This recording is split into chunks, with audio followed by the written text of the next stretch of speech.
Hello hello hello hello hello. क्या हाल चाल है मेरे प्यारे प्यारे हौलाज एंड हॉलीज? क्या हाल चाल है मेरे प्यारे प्यारे रसगुल्लास एंड रसगुल्लीस? क्या हाल चाल है मेरे प्यारे प्यारे झिंगुर, मेरे प्यारे प्यारे टमाटर, मेरे प्यारे प्यारे शिमला मिर्च? देखो, कल ना सर्वर क्रैश हो गया था, कुछ सर्वर का इशू आया था, कुछ हमारा सिस्टम का इशू आया था। दैट्स वाई हम लोग डिमांड एंड सप्लाई का जो लेक्चर था ना वो 30 मिनट तक ही ले पाए थे। उसके बाद क्रैश हो गया था। लेकिन आपको टेंशन करने की कोई भी जरूरत नहीं है, हम लोग वापस से डिमांड को स्टार्ट कर रहे हैं। डिमांड एंड सप्लाई को आज के सेशन में अपने लोग अभी कंप्लीट करेंगे। तो अभी आप लोग आ गए हो तो प्लीज एक बार हाय हेलो राधे राधे कुछ तो बोलो भाई, क्योंकि आज डिमांड और सप्लाई को हम लोग को बहुत बढ़िया तरीके से एकदम स्टार्टिंग क्वेश्चन से अगर आप लोग देख चुके हो, नहीं देखे हो, फिर भी आप लोग देखोगे। दोस्तों मैं बता दूं कि ये जो संजीवनी बूटी है ना, संजीवनी बूटी, ये मेरा सजेशन है और ये हर एक कॉलेज में मैक्सिमम क्वेश्चंस आप देखोगे छपेगा ये संजीवनी बूटी को आप डाउनलोड कर लो। कहां से ले सकते हो संजीवनी बूटी को? तो हमारा वो टेलीग्राम चैनल पर जाओ, जिसका लिंक डिस्क्रिप्शन में है। डिस्क्रिप्शन में चेक करो, हमारा टेलीग्राम चैनल का लिंक है। तो संजीवनी बूटी फटाफट से डाउनलोड कर लो, यहीं से मैं पढ़ाने वाला हूं। और तुम्हारे कॉलेज में तुम लोग देखोगे कि मैक्सिमम टू मैक्सिमम क्वेश्चन संजीवनी बूटी से आता है। दैट्स वाई आप लोग प्लीज हमारा टेलीग्राम चैनल पर जाओ और देखो। ठीक है, स्टार्ट करें फिर। स्टार्ट करें। आज का हमारा टॉपिक क्या है? आज का हमारा टॉपिक है दोस्तों डिमांड। आज अपने लोग डिमांड करने वाले हैं, डिमांड। ठीक है, तो प्लीज आप लोग ये लिंक को सबसे पहले ना हर एक कॉलेज ग्रुप में भेज दो, हर एक व्हाट्सएप ग्रुप, हर एक वो टेलीग्राम ग्रुप में भेज दो। अरे पीसा का, पीसी का, मासी का, मासा का, हर एक ग्रुप में भेजो भाई, फैमिली ग्रुप में भेज दो, कोई फर्क नहीं पड़ता। अरे अपनी निब्बी को भेज दो, अपना निब्बा को भेज दो, सबको पढ़ाओ, सबको पढ़ाओ। ये लिंक हर किसी को भेजना चाहिए। और दोस्तों एक बार लाइक कर देंगे, क्योंकि आज का लाइक टारगेट है दोस्तों 100 लाइक्स। 100 लाइक्स आज का जो लाइक टारगेट है, बहुत छोटा सा लाइक टारगेट हमने रखा है। हम बहुत बड़े वाले टीचर हैं लेकिन छोटा लाइक टारगेट रखते हैं। तो 100 लाइक वो टारगेट का आज का आपका लाइक टारगेट है। ठीक है, तो स्टार्ट करें, रेडी करें आज का सेशन, रेडी करें। जल्दी जल्दी जल्दी बोलो भाई, जल्दी बोलो। हाँ सर, रेडी कीजिए। तो सबसे पहले ना अपने लोग क्या पढ़ेंगे? सबसे पहले अपने लोग पढ़ेंगे दोस्तों 2 मार्क्स के क्वेश्चंस। सबसे पहले अपने लोग 2 ही मार्क्स के क्वेश्चंस को पढ़ेंगे। उसके बाद अपने लोग 5 मार्क्स के क्वेश्चंस को पढ़ेंगे। उसके बाद अपने लोग 10 मार्क्स के क्वेश्चंस को पढ़ेंगे और हमारा डिमांड चैप्टर कंप्लीट हो जाएगा। फिर उठाएंगे सप्लाई चैप्टर। डिमांड और सप्लाई को अपने लोग को बहुत बढ़िया तरीके से, बहुत बखूबी तरीके से कंप्लीट करना है। ठीक है, चलिए आइए फटाफट से। आप लोग रेडी हो तो एक बार प्लीज लाइक कर दो, एक बार कमेंट कर दो, एक बार शेयर कर दो अपने सारे के सारे कॉलेज ग्रुप में। चलो आ जाओ। सबसे पहले पढ़ते हैं कि डिमांड क्या है। डिमांड क्या है? देखिए, लिखा हुआ है व्हाट इज डिमांड। डिमांड क्या है? हम लोगों को क्वेश्चन पूछा है कि डिमांड क्या है, और इसका डेफिनेशन आपको कभी याद हुआ ही नहीं है आज तक। तो मैं दोस्तों वादा करता हूं अभी इसका डेफिनेशन मैं आपको याद करवा दूंगा। देखिए, डिमांड, डिमांड क्या होता है उसको समझने से पहले आप दो चीज समझिए कि डिमांड को ना एक तो क्रिएट किया जाता है, एक एक्सप्रेस किया जाता है। डिमांड को एक क्रिएट किया जाता है, एक एक्सप्रेस किया जाता है। अगर मुझे एक फोन का डिमांड करना है, अगर मुझे मान लो आईफोन चाहिए, तो इसका मतलब मैं डिमांड को क्रिएट कर रहा हूं। अगर डिमांड क्रिएट करना है तो उसके लिए कितना चीज चाहिए? 3 चीज चाहिए। ठीक है, डिमांड को क्रिएट करने के लिए याद रखिएगा, डिमांड को क्रिएट करने के लिए हमें 3 चीज चाहिए। कितना चीज? हर कोई चैट बॉक्स में लिखेगा तब जाके तो याद होगा। ये क्वेश्चन वेरी इंपॉर्टेंट है, आपके एग्जामिनेशन में आएगा, ये मेरा वादा है। ये क्वेश्चन वेरी इंपॉर्टेंट है, बहुत सारे कॉलेजेस के एग्जामिनेशन में आप देख सकते हो। तो एक तो डिमांड को क्रिएट किया जाता है, एक डिमांड को एक्सप्रेस किया जाता है। सबसे पहले हम लोग डिमांड कैसे क्रिएट होता है उसकी बात करते हैं। तो डिमांड क्रिएट होता है 3 चीजों से। डिमांड क्रिएट होता है बेटा 3 चीजों से। डिमांड को क्रिएट करने के लिए 3 चीज चाहिए बेटा आपको, 3 चीज। सबसे पहला चाहिए आपको डिजायर। मतलब अगर मैं ये फोन खरीदना चाहता हूं तो मेरे मन में इच्छा होना चाहिए। अगर मेरे मन में इच्छा नहीं है, मेरा मन नहीं है ये फोन खरीदने का, अगर मेरा मन नहीं है ये फोन खरीदने का, मेरा कोई इच्छा नहीं है फोन खरीदने का, तो मैं क्यों खरीदू? क्यों खरीदू ये फोन? मुझे नहीं खरीदना ये फोन। तो एक चीज आप तभी डिमांड करते हो, एक चीज आप तभी खरीदते हो जब आपको खरीदने का इच्छा हो, जब आप खरीदने का इच्छा हो। एक चीज आप तभी डिमांड करते हो, तभी खरीदते हो जब आपको उसका खरीदने का क्या हो बेटा? इच्छा हो। तो सबसे पहले डिजायर से क्रिएट होता है डिमांड। ठीक है, लेकिन बात यह है कि एक हौला आया अचानक से, मेरे से पूछा कि सर मेरा इच्छा तो लैम्बोर्गिनी खरीदने का है, तो हम क्या खरीद सकते हैं क्या लैम्बोर्गिनी? हम उस बेटा से बोला कि तेरा पास 5 रुपया पॉकेट में नहीं है, 2 रुपया पॉकेट में नहीं है, ये बांग्ला युवा साथी का फॉर्म वॉर्म भर रहा है 1500 के चक्कर में, और तुम लैम्बोर्गिनी खरीदेगा बेटा? तो अपने पास अपने दिमाग में हजारों सपने होते हैं कि मेरा बिल्डिंग हो जाए, फ्लैट हो जाए, गाड़ी हो जाए, ये हो जाए, वो हो जाए, मर्सिडीज हो जाए, अंबानी मेरा नौकर लग जाए। अंबानी अंबानी मेरे घर में पोछा मारे। बहुत सारे ख्वाब हम लोग पाल के रखते हैं, लेकिन सपने तो बेटा सपने होते हैं, इच्छा तो इच्छा होता है, मन तो मन होता है, मन बड़ा चंचल होता है। तो सिर्फ डिजायर रहने से नहीं होगा बाबू। सिर्फ आप इच्छा करोगे कि हमको वो मिल जाए, ये मिल जाए, ये भी मिल जाए, वो भी मिल जाए, काली भी मिल जाए, गोरी भी मिल जाए, सावली भी मिल जाए, मोटी भी मिल जाए, ऐसा नहीं चलेगा। खाली इच्छा करने से, खाली मन रखने से कुछ नहीं होता बाबू। औकात भी रहना पड़ता है पॉकेट में बेटा, पैसा भी रहना पड़ता है आपका। तो एक डिमांड करने के लिए, एक डिमांड को क्रिएट करने के लिए आपके पास डिजायर होना चाहिए। सबसे पहला बात, आपके पास बेटा डिजायर होना चाहिए। उसके बाद अबिलिटी भी तो होना चाहिए, तेरा औकात भी तो होना चाहिए कि तू लैम्बोर्गिनी खरीद। औकात भी तो होना चाहिए। तो डिजायर तो सबसे पहला चीज है। दूसरा अबिलिटी टू पे है, कि मेरा मन है, मेरा इच्छा है कि मैं ये चीज खरीद लूं, लेकिन पैसे नहीं है पॉकेट में। पॉकेट में 5 रुपया 2 रुपया पड़ा हुआ है और सोच रहा हूं आईफोन खरीदूं। फिर तो लास्ट ऑप्शन इज किडनी। आजकल देखते हो ना निब्बा का, किडनी बेच देता हूं बाबू, किडनी अगर बेच दूंगा तो बहुत पैसा आ जाएगा। ठीक है। तो कोई भी किसी भी चीज का डिमांड क्रिएट करने के लिए आपको तीन चीज चाहिए। क्या क्या बेटा? एक चाहिए डिजायर, डिजायर मतलब इच्छा। दूसरा अबिलिटी टू पे, अबिलिटी मतलब औकात, औकात होना चाहिए। और तीसरा विलिंगनेस, विलिंगनेस। विलिंगनेस का मतलब क्या होता है? विलिंगनेस का मतलब होता है, जैसे मैंने कल ही आपको एग्जांपल दिया था, जो लाइव स्ट्रीम क्रैश हो गया था, जो मैंने मैंने आपको कल ही एग्जांपल दिया था कि अगर मैं बेड पर सोया रहूंगा, मैं मान लो बेड पर सोया हूं, अभिषेक सर बेड पर सोया है, मेरे को आईफोन खरीदने का इच्छा है, मेरे मेरे को आईफोन खरीदने का बेटा इच्छा है, और मेरा पॉकेट में इतना पैसा भी है, भगवान के दया से औकात भी है कि मैं आईफोन खरीद सकता हूं। लेकिन क्या सोते सोते आ जाएगा क्या? एक बार बताओ तो। मैं ये बेड पर सोया हुआ हूं, मेरे को आईफोन खरीदने का इच्छा है, मेरा औकात भी है बेटा, तो क्या मैं सोया रहूंगा, अचानक से ब्रह्मा जी प्रकट होके बोलेंगे लो वत्स तुम्हारा आईफोन, ऐसा होगा क्या? अचानक से विष्णु जी प्रकट होके बोलेंगे लो वत्स तुम्हारा आईफोन, ऐसा होगा क्या? नहीं होगा ना, नहीं होगा ना। तो एक चीज का डिमांड करने के लिए आपको तीन चीज चाहिए, चाहिए चाहिए बस। तो बस एक चीज को डिमांड करने के लिए, एक डिमांड को क्रिएट करने के लिए आपको डिजायर भी मांगता है, अबिलिटी टू पे भी मांगता है, और विलिंगनेस टू पे भी मांगता है। सीधा सा बात है कि आलस करने से नहीं होगा, मोबाइल दुकान जाना पड़ेगा या ऑनलाइन ऑर्डर करना पड़ेगा अमेजन से, तब तो होगा ना। उसको बोलते हैं विलिंगनेस। कि मेरा इच्छा ही नहीं है, मेरा मन ही नहीं है जाने का, मैं आलस से भरपूर हूं, मैं घर में सो रहा हूं और खाब देख रहा हूं, ऐसा नहीं होगा। तो कोई भी चीज, कोई भी फोन अगर खरीदते हो तो सबसे पहले आपका मन में इच्छा होना चाहिए कि कौन सा फोन मैं खरीदूंगा, आईफोन खरीदूंगा कि नहीं खरीदूंगा। और इच्छा होने से नहीं होता, पॉकेट में पैसा भी होना पड़ता है। तो डिजायर के साथ अबिलिटी टू पे भी होना पड़ता है। और सिर्फ इतना ही होने से नहीं होता, तुमको उठ के जाना पड़ेगा, मोबाइल खरीदना पड़ेगा, आलसपंती हटाना पड़ेगा। तो एक डिमांड को क्रिएट करने के लिए बेटा कितना चीज चाहिए? तीन चीज। क्या क्या? आपका मन होना चाहिए, यानी आपका इच्छा होना चाहिए वो चीज का डिमांड करने का। अरे भाई तेरा औकात होना चाहिए, औकात, औकात होना चाहिए तेरा। और विलिंगनेस, विलिंगनेस का मतलब उठ के तो तुमको ही जाना पड़ेगा। अरे मोबाइल से भी तुम ऑर्डर करना चाहते हो फोन को, तो मोबाइल को उठाओ, अमेजन का ऐप ओपन करो। ऐसा ऐसा अपने आप थोड़ा ना हो जाएगा, अपने आप अमेजन का ऐप खुल जाएगा क्या? अपने आप अमेजन का ऐप खुल के ऑर्डर ऑर्डर हो जाएगा क्या? नहीं ना, तुमको फोन उठाना पड़ेगा भाई। बोले तुमको फोन उठाना पड़ेगा, तुमको अमेजन का ऐप खोलना पड़ेगा ना। तो डिमांड कितने से क्रिएट किया था बताओ? डिमांड को क्रिएट करने के लिए कितना चीज चाहिए, नाम बताओ। Everyone, everybody, very important definition for your exam. Demand को क्रिएट करने के लिए कितना चीज चाहिए? जल्दी बता, कितना चीज चाहिए भैया? तीन चीज। एक चाहिए डिजायर, एक चाहिए अबिलिटी टू पे, एक चाहिए विलिंगनेस टू पे। तो demand is created by desire, ability to pay and willingness to pay. अच्छा, डिमांड को एक्सप्रेस कैसे किया जाता है? जैसे मान लो कि दुकान में जाओगे, दुकान में जाओगे, मान लो कि मैंने फोन की दुकान में गया, मैं फोन की दुकान में गया, तो सबसे पहले मैं दुकानदार को क्या बताऊंगा कि भैया फोन दे दो, 2 क्वांटिटी या 1 क्वांटिटी या 10 क्वांटिटी। भैया मेरे को 10 फोन दे दो, या 2 फोन दे दो, या 3 फोन दे दो, या सिर्फ एक ही फोन दो। सबसे पहले मैं उस दुकानदार को क्या बताऊंगा? क्वांटिटी बताऊंगा कि मैं जो खरीदने वाला हूं वो कितने खरीदने वाला हूं, 1 खरीदने वाला हूं, 2 खरीदने वाला हूं कि 3 खरीदने वाला हूं। उसके बाद मैं उसको प्राइस बताऊंगा। वो जो 5,000 वाला फोन है ना, वो जो 5,000 वाला फोन है वही दे दो मेरे को। उसके बाद मैं उसको टाइम बताऊंगा कि कब लेना है, सुबह लेना है, शाम को लेना है, रात को लेना है। तो डिमांड को एक्सप्रेस कैसे कर सकते हैं? क्वांटिटी में, प्राइस में और टाइम में। आप दुकान जाते हो तो आप सबसे पहले बोलते हो कितना क्वांटिटी सामान चाहिए आपको, कितना प्राइस वाला सामान चाहिए, और कब लेना है, सुबह लेना है, शाम को लेना है, रात को लेना है, कब लेना है। आप ये तीन चीज बोलते हो ना दुकान जाके।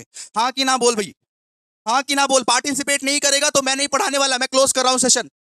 बेटा आपको इतना अच्छा इंटरेक्टिव सेशंस देके भी आप अगर पार्टिसिपेट नहीं कर सकते और बच्चे लोग आ नहीं रहे हैं, लाइक नहीं कर रहे हैं, फिर सो सॉरी, मैं टीचर के भांति से फेल हो जाऊंगा। फिर आप लोग सपोर्ट नहीं करोगे तो कौन सपोर्ट करेगा? आप ही लोग तो सहारा हो।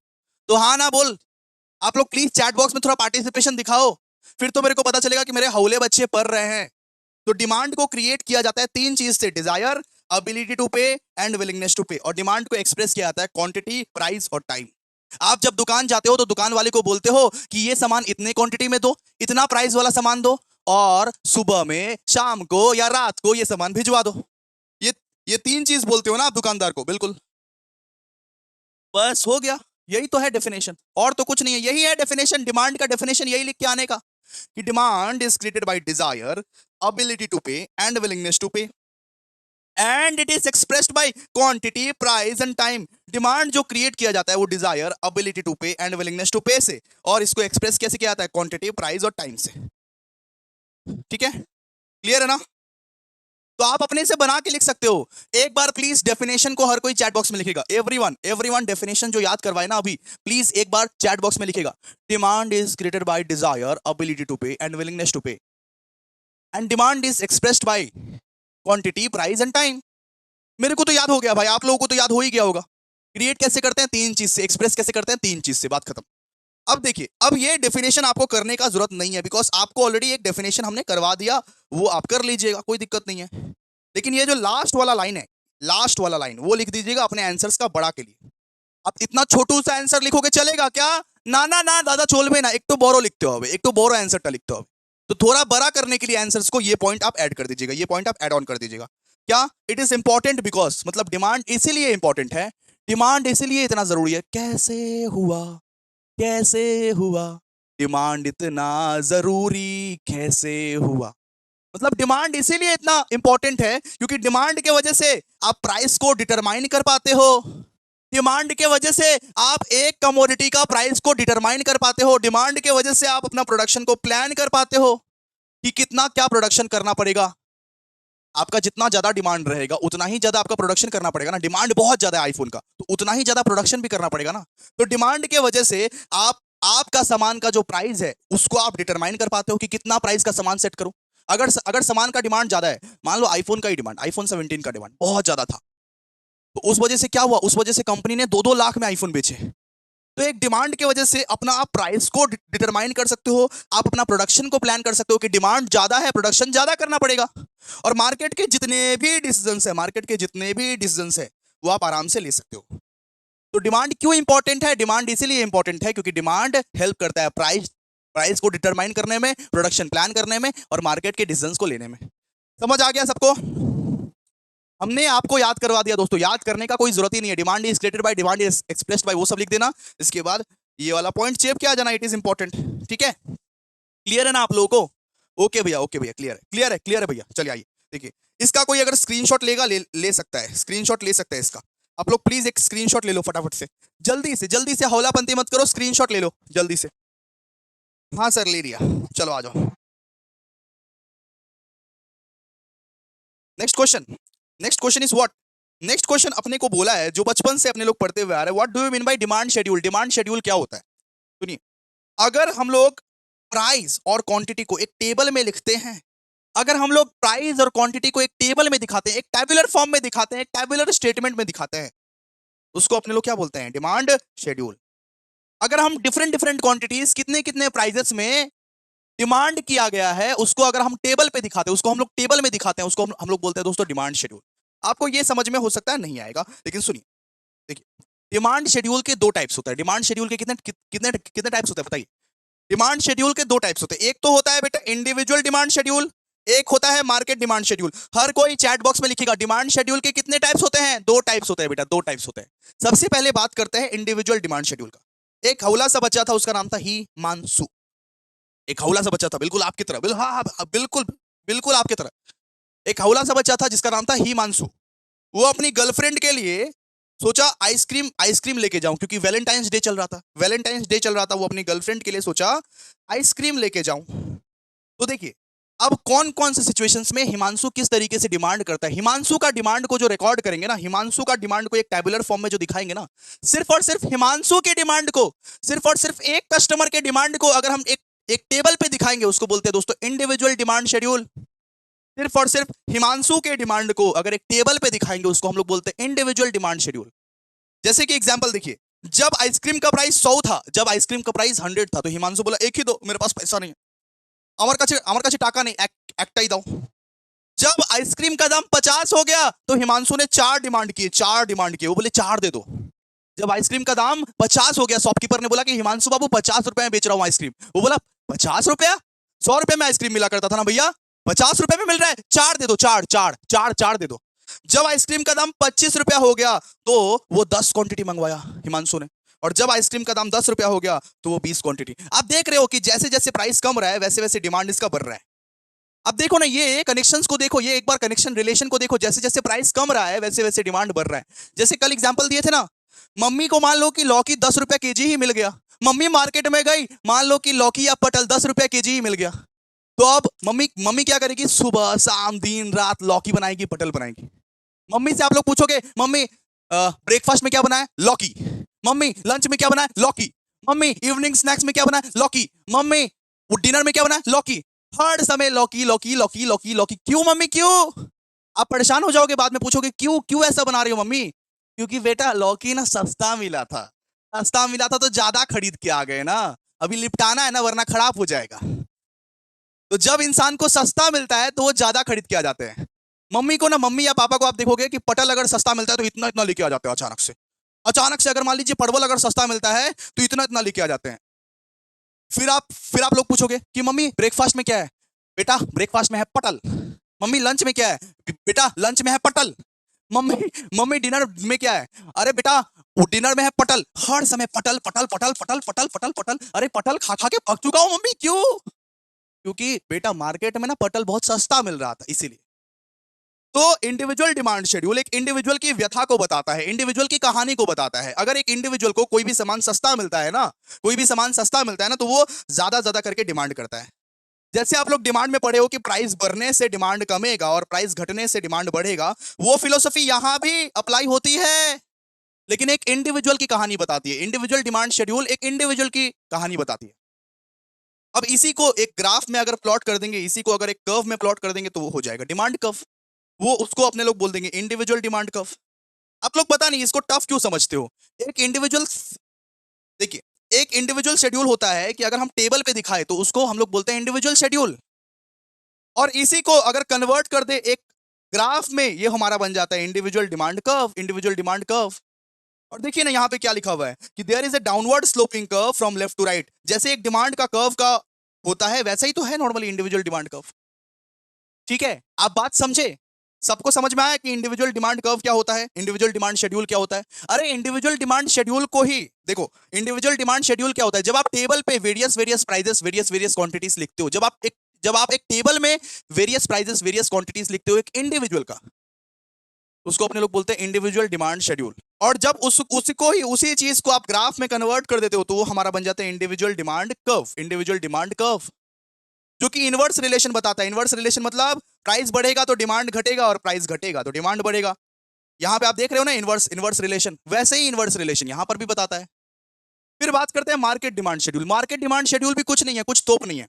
तो इंडिविजुअल डिमांड शेड्यूल में हम लोग ये निब्बा जो बच्चा था हिमांशु, जो अपने गर्लफ्रेंड के लिए आइसक्रीम लेके जा रहा था, उसका डिमांड देख रहे थे। इंडिविजुअल डिमांड शेड्यूल में सिर्फ आपका मम्मी ने कितना डिमांड किया मार्केट में जाके, मम्मी ने कितना पटल खरीदा, सिर्फ उसका हिसाब लगा रहे थे। मार्केट डिमांड शेड्यूल में मतलब पूरा का पूरा मार्केट ने कितना डिमांड किया है उसका टोटल का हिसाब लगाते हैं मार्केट डिमांड शेड्यूल में।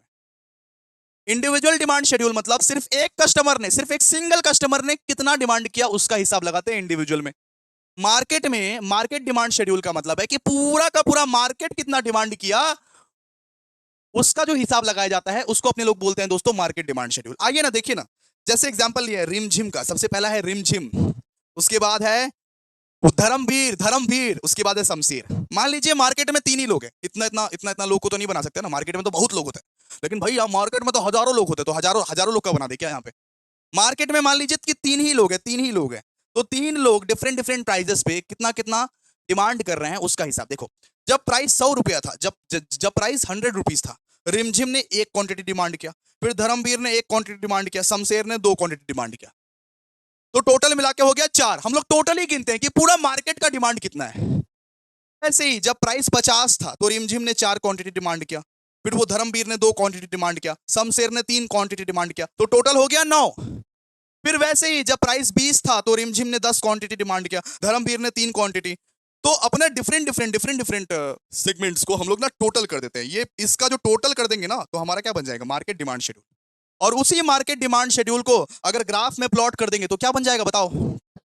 मार्केट डिमांड शेड्यूल को अगर ग्राफ में प्लॉट कर देंगे तो क्या बन जाएगा? आप लोग प्लीज आंसर दो गाइस, आंसर नहीं दोगे तो कंसेप्ट क्लियर नहीं होगा, मेरा इतना अच्छा पढ़ाना व्यर्थ चला जाएगा बेटा। एक बार लाइक करो, शेयर करो अपने कॉलेज ग्रुप में, जल्दी जल्दी जल्दी बोलो। मार्केट डिमांड शेड्यूल को अगर कर्व में प्लॉट कर देंगे, अगर ग्राफ में प्लॉट कर देंगे तो क्या बन जाएगा? क्या बन जाएगा भैया? Market demand curve, market demand curve, curve curve बन जाएगा वो, ठीक है, कर्व बन जाएगा, ठीक है। तो आइए देखिए, अब समझते हैं, आइए देखिए, अब आप समझ जाओ, अब आप इतने तो होशियारों की समझ जाओगे। देखिए क्या लिखा हुआ है, A demand schedule is a tabular statement that shows different quantity demanded at different prices of a commodity during a given time period। यहाँ पे वही चीज बताया गया है कि डिमांड शेड्यूल क्या होता है। डिमांड शेड्यूल वो होता है कि एक वो टेबल में हम डिफरेंट डिफरेंट क्वांटिटीज कितने कितने प्राइजेस में डिमांड किए हैं वो दिखाते हैं। एक टेबल में डिफरेंट डिफरेंट क्वांटिटीज कितने कितने प्राइस में अपने लोग डिमांड किए हैं वो दिखाते हैं। It helps to explain the law of demand by showing the inverse relationship between price and quantity demanded. ये बताता है कि प्राइस और क्वांटिटी डिमांडेड का कैसा रिलेशन है। तो इनवर्स रिलेशन रहता है ना, कि प्राइस बढ़ता है तो डिमांड घटता है, प्राइस घटता है तो डिमांड बढ़ता है, वही ना। एंड ए डिमांड शेड्यूल, यहां पे लिखा हुआ है कि डिमांड शेड्यूल इसीलिए जरूरी है कि कंज्यूमर बिहेवियर को हम लोग समझ पाए। डिमांड शेड्यूल बनाना इसीलिए जरूरी है, डिमांड शेड्यूल बनाना इसीलिए जरूरी है कि एक एक कस्टमर का बिहेवियर को हम लोग समझ पाए कि कौन से प्राइजेस में कस्टमर कितना कितना डिमांड कर रहा है। और आप लोग लिख सकते हो कि वो डिमांड शेड्यूल के दो टाइप्स होते हैं, एक होता है इंडिविजुअल डिमांड शेड्यूल, एक होता है market demand schedule. Graph plot करना आता है तो वो भी प्लॉट करके आ जाना, आंसर को बड़ा दिखाना, आंसर को बड़ा दिखा सकते हो, अपने से बना बना के लिखो, नो टेंशन नो वरीज, इसको अच्छे से पढ़ लो, अपने से बना बना के लिखो, बस कंसेप्ट क्लियर रहना चाहिए। बस ऐसे मत लिखना, लिखा है मान लो व्हाट इज डिमांड शेड्यूल, ऐसे मत लिखना कि demand schedule is very good, demand schedule is very nice, demand schedule is very interesting, demand schedule is very cooperative. ऐसे आलतू फालतू वर्ड्स मत लिखना वरना काट कोट के जीरो बिठा देगा तुमको। Demand schedule is very good, demand schedule is very nice, आप लोगों का कुछ भरोसा नहीं है ना, कुछ भी लिख के आ जाओगे। वैसा नहीं लिखना कि डिमांड शेड्यूल एक टेबल में दिखाते हैं जहां डिफरेंट डिफरेंट क्वांटिटीज कितने कितने प्राइजेस में कौन कौन से टाइम पीरियड में दिखाई जाती है, उसको अपने लोग क्या बोलते हैं? डिमांड शेड्यूल, डिमांड शेड्यूल, ठीक है, क्लियर है। चलो अब बात किया गया है, अब अपने लोग नेक्स्ट क्वेश्चन पे चलते हैं। What are the types of demand curve? Demand curve के कितने टाइप्स होते हैं आप लोग बता पाओगे क्या? पढ़ा तो दिए अभी तो पढ़ा दिए। अरे वही इंडिविजुअल डिमांड शेड्यूल, वही मार्केट डिमांड शेड्यूल को अगर हम कर्व में बदल दे, अगर हम कर्व में कन्वर्ट कर दे, उसको बोलते हैं दोस्तों demand curve. Individual demand schedule बनाया, वही सेम इंडिविजुअल डिमांड शेड्यूल को अगर हम ग्राफ में प्लॉट कर दे, ग्राफ में वही चीज को अगर हम ग्राफ में दिखा दे तो ये हमारा बन जाता है डिमांड कर्व। बेटा डिमांड कर्व के दो टाइप होते हैं, एक तो होता है इंडिविजुअल डिमांड कर्व, एक होता है इंडिविजुअल डिमांड कर्व, एक होता है market demand curve. Market demand curve, यही सब चीज तो लिखना है बना बना के, ठीक है। तो यहाँ पे अपने लोगों को पूछा है कि कितने टाइप्स की डिमांड कर्व है, तो आप लोग लिख देना कि there are mainly two types of demand curve, individual demand curve and market demand curve. Individual demand curve सिर्फ एक कस्टमर का डिमांड बताता है, और मार्केट डिमांड कर्व ये टोटल मार्केट का डिमांड बताता है। इंडिविजुअल डिमांड कर्व सिर्फ एक कस्टमर का डिमांड बताता है, हिमांशु का सिर्फ डिमांड बताता है इंडिविजुअल डिमांड कर्व। और मार्केट डिमांड कर्व का मतलब रिम झिम शमशेर और वो धर्मवीर का जो एग्जांपल ये थे, पूरा मार्केट का डिमांड बताता है, ठीक है ना बाबू, ठीक है ना। तो जल्दी से बताओगे कि डिमांड कर्व के कितने टाइप्स होते हैं, जल्दी जल्दी, मैं वेट कर रहा हूं आप सबके लिए बेटा। डिमांड कर्व के कितने टाइप्स होते हैं, जल्दी हर कोई प्लीज एक्सप्लेन करेगा। डिमांड कर्व के कितने टाइप्स होते हैं बेटा? एक तो होता है इंडिविजुअल डिमांड कर्व, एक होता है मार्केट डिमांड कर्व, एक होता है मार्केट डिमांड कर्व, ठीक है सर, समझ गए आप। बहुत इंटेलिजेंट बच्चे हो, बहुत अच्छे बच्चे हो मेरे प्यारे से। चलो आ जाओ आ जाओ। अब बात करते हैं कि डिराइव्ड डिमांड क्या होता है बेटा। डिराइव्ड डिमांड क्या होता है? अब डिराइव्ड डिमांड को मैं अपने लैंग्वेज में समझाता हूं आप लोगों को, ठीक है, कि डिराइव्ड डिमांड क्या होता है भैया। डिराइव्ड डिमांड आप लोगों को एक बहुत फनी एग्जांपल दूंगा, उससे समझाने की कोशिश करूंगा। मान लो कि आप लोग चैट बॉक्स में आंसर देना गाइस। मान लो कि इंडिया में बहुत सारे बॉयज जो है वो अनमैरिड हो रहे हैं, बहुत सारे बॉयज अनमैरिड हो रहे हैं भैया, शादी नहीं हो रही है हमारी, हमारी एकदम शादी वादी नहीं हो रही है। मान लो कि बहुत सारे बॉयज अनमैरिड है या सिंगल है, सिंगल है, किसका डिमांड बढ़ेगा? किसका डिमांड बढ़ेगा? जल्दी जल्दी बोलो, किसका डिमांड बढ़ेगा, जल्दी बोलो। इंडिया में मान लो कि बहुत सारे बॉयज जो है वो अनमैरिड है या सिंगल है या वेल्ले है, किसका डिमांड बढ़ जाएगा? सर जी गर्ल्स का डिमांड बढ़ेगा। तो वैसे ही इसको बोलते हैं डिराइव्ड डिमांड हम लोग। जब कोई एक चीज का अभाव में दूसरा चीज का डिमांड बढ़ जाता है, उसको अपने लोग क्या बोलते हैं? Derived demand. कोविड 19 का बात करते हैं। कोविड 19 में बहुत सारे पेशेंट्स जो है वो मर रहे थे, बहुत सारे लोग पेशेंट्स बन रहे थे और मर रहे थे दोस्तों। आप लोग तो देख ही रहे होंगे कि कोविड 19 में क्या कंडीशंस था, सबके घर में एक एक करके बीमार पेशेंट्स थे और बहुत लोग तो मर भी गए उस चक्कर में। कोविड 19 में जो इतना सारा पेशेंट्स हो गया था, तो किसका डिमांड बढ़ा? कोविड 19 में किसका डिमांड बढ़ा? जल्दी बोलो, किसका डिमांड बढ़ा? डॉक्टर्स का डिमांड बढ़ा, डॉक्टर्स का डिमांड बढ़ा। तो इसको अपने लोग बोलते हैं दोस्तों डिराइव्ड डिमांड। इसको अपने लोग बोलते हैं डिराइव्ड डिमांड। मान लो बॉयज जो है वो अनमैरिड हो रहे हैं, सिंगल हो रहे हैं, तो किसका डिमांड बढ़ेगा? गर्ल्स का डिमांड बढ़ेगा, है ना? तो इसको बोलते हैं अपने लोग डिराइव्ड डिमांड। तो डिराइव्ड डिमांड हम लोग किसको बोले भैया? अगर मान लीजिए कोई एक गुड्स के अभाव में दूसरा गुड्स का डिमांड बढ़ गया ऑटोमेटिकली, उसको अपने लोग क्या बोलते हैं? उसको अपने लोग बोलते हैं डिराइव्ड डिमांड। ठीक है, क्लियर है? जैसे और एग्जांपल, जैसे आप लोग तो जानते हो कि आप लोग के जनरेशन तो सही है, आप लोग का जनरेशन तो फिर भी सही है, लेकिन बहुत सारे माध्यमिक वाले बच्चे माध्यमिक से पहले ही निब्बा निब्बी गिरी करने लगते हैं। वैलेंटाइंस डे, ये डे वो डे मनाने लगते हैं, निब्बा डे निब्बी डे मनाने लगते हैं। तो आप देखोगे बहुत सारे माध्यमिक वाले स्टूडेंट्स माध्यमिक दिए हैं कि नहीं दिए उसका कुछ पता नहीं है, लेकिन फिर भी लेक में जाएंगे, घूमेंगे फिरेंगे, नाचेंगे गाएंगे, चलो बांधो एक तो घुड़े आसी, है ना? तो अगर मान लो कि अपना वेस्ट बंगाल में बहुत सारा बच्चा लोग इलिटरेट हो रहा है, बहुत सारा बच्चा लोग अनपढ़ हो रहा है, तो किसका डिमांड बढ़ेगा बताओ तो? अगर वेस्ट बंगाल में मान लो कि बहुत सारा स्टूडेंट लोग इलिटरेट हो रहा है, बहुत सारा स्टूडेंट लोग इलिटरेट हो जा रहा है, अगवार हो रहे हैं, वो लोग पढ़ लिख नहीं रहे, तो किसका, कौन सा ऐसा प्रोफेशनल का जो है वो डिमांड बढ़ेगा? आप लोग प्लीज कमेंट बॉक्स में बताओ भैया। टीचर का। तो वही हम बोलना चाह रहे हैं कि डिराइव डिमांड किसको बोलते हैं? एक चीज के अभाव में अगर दूसरा चीज का डिमांड क्रिएट हो जाए, उसको बोलते हैं हम लोग डिराइव डिमांड। बेटा जी, एक चीज के अभाव में अगर दूसरा चीज का डिमांड क्रिएट हो जाए, उसको अपने लोग क्या बोलते हैं? डिराइव्ड डिमांड बोलते हैं सर जी, डिराइव्ड डिमांड। सो यहाँ पे वही चीज लिखा हुआ है, देखिए जरा ध्यान से कि derived demand means demand for a goods that arises because of the demand for another goods. ठीक है, मतलब कि डिराइव्ड डिमांड का मतलब क्या है कि अगर दूसरे गुड्स के चक्कर में ये पहला वाला गुड्स का डिमांड बढ़ गया, उसको अपने लोग क्या बोलते हैं? Derived demand. It does not exist independently and depend on the demand for the final goods. ठीक है, मतलब यहाँ पे क्या बोला है? यहाँ पे बोला है कि ये एक दूसरे के बिना अधूरा है। जैसे कि एक स्टूडेंट एक टीचर के बिना अधूरा है, एक पेशेंट एक डॉक्टर के बिना अधूरा है, एक डॉक्टर एक पेशेंट के बिना अधूरा है। तो ये जो दो गुड्स है, ये एक दूसरे के बिना अधूरा है, ये एक दूसरे के बिना अधूरा है। तो डिराइव डिमांड का मतलब क्या? वो गुड्स जो गुड्स के अभाव में किसी दूसरे गुड्स का डिमांड बढ़ जाता है, वो गुड्स जो जो गुड्स का अभाव में किसी दूसरे गुड्स का डिमांड बढ़ जाता है, उसको अपने लोग बोलते हैं दोस्तों डिराइव्ड डिमांड। ठीक है, पढ़ लीजिएगा।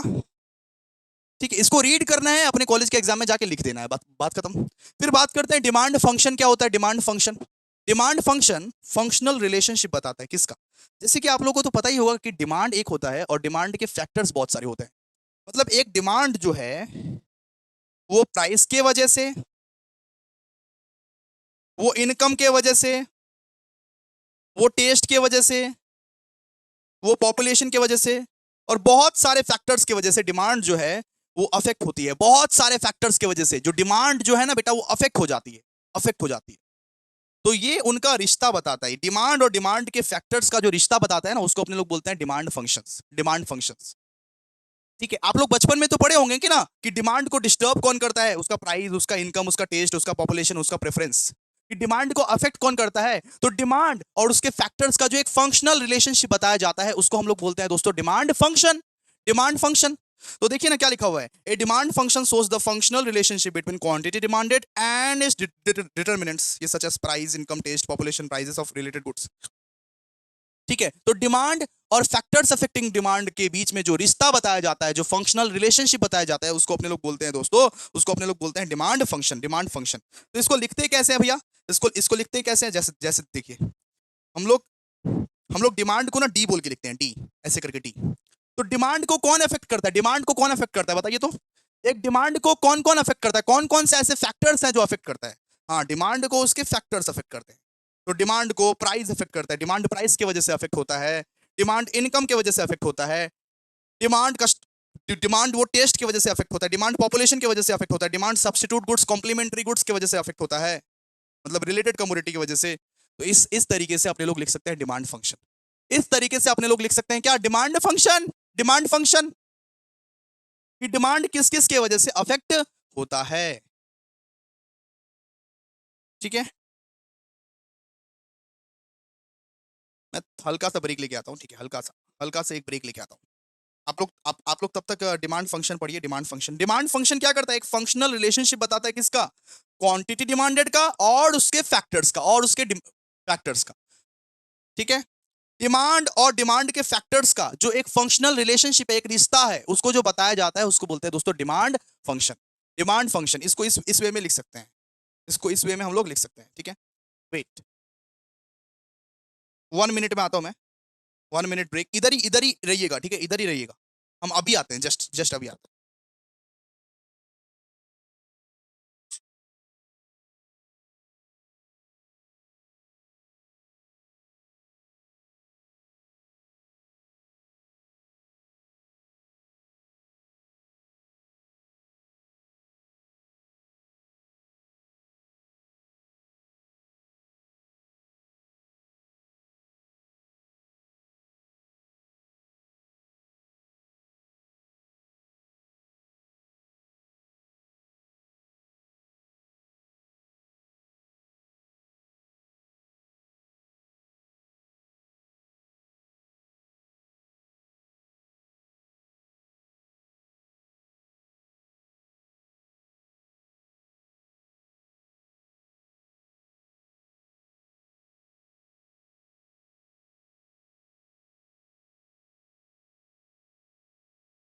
ओके, अब आते हैं कि difference between substitute goods and complementary goods. कि सब्स्टिट्यूट गुड्स क्या होता है और कॉम्प्लीमेंट्री गुड्स क्या होता है। सब्स्टिट्यूट गुड्स का मतलब, अरे वो जाएगी तो ये आएगी ना, अरे कोई बात नहीं, ऐश्वर्या चली गई मेरी जिंदगी से, कोई दिक्कत नहीं, कैटरीना तो है ना। सब्स्टिट्यूट मतलब जो लड़के लोग जो लड़की लोग अपना सब्स्टिट्यूट खोज के रखती है, अपना सब्स्टिट्यूट खोज के रखती है कि अरे कोई बात नहीं, ये गई तो वो आई ना, वो गई तो ये है ना, ठीक है। तो उसको अपने लोग क्या बोलते हैं? Substitute goods. जैसे कि टी एंड कॉफी, अगर मुझे मान लो चाय नहीं मिला तो मैं क्या पीऊंगा? बताओ एक बार, बताओ एक बार कमेंट सेक्शन में। अगर मान लो कि मुझे चाय नहीं मिला तो मैं क्या पीऊंगा? कॉफी।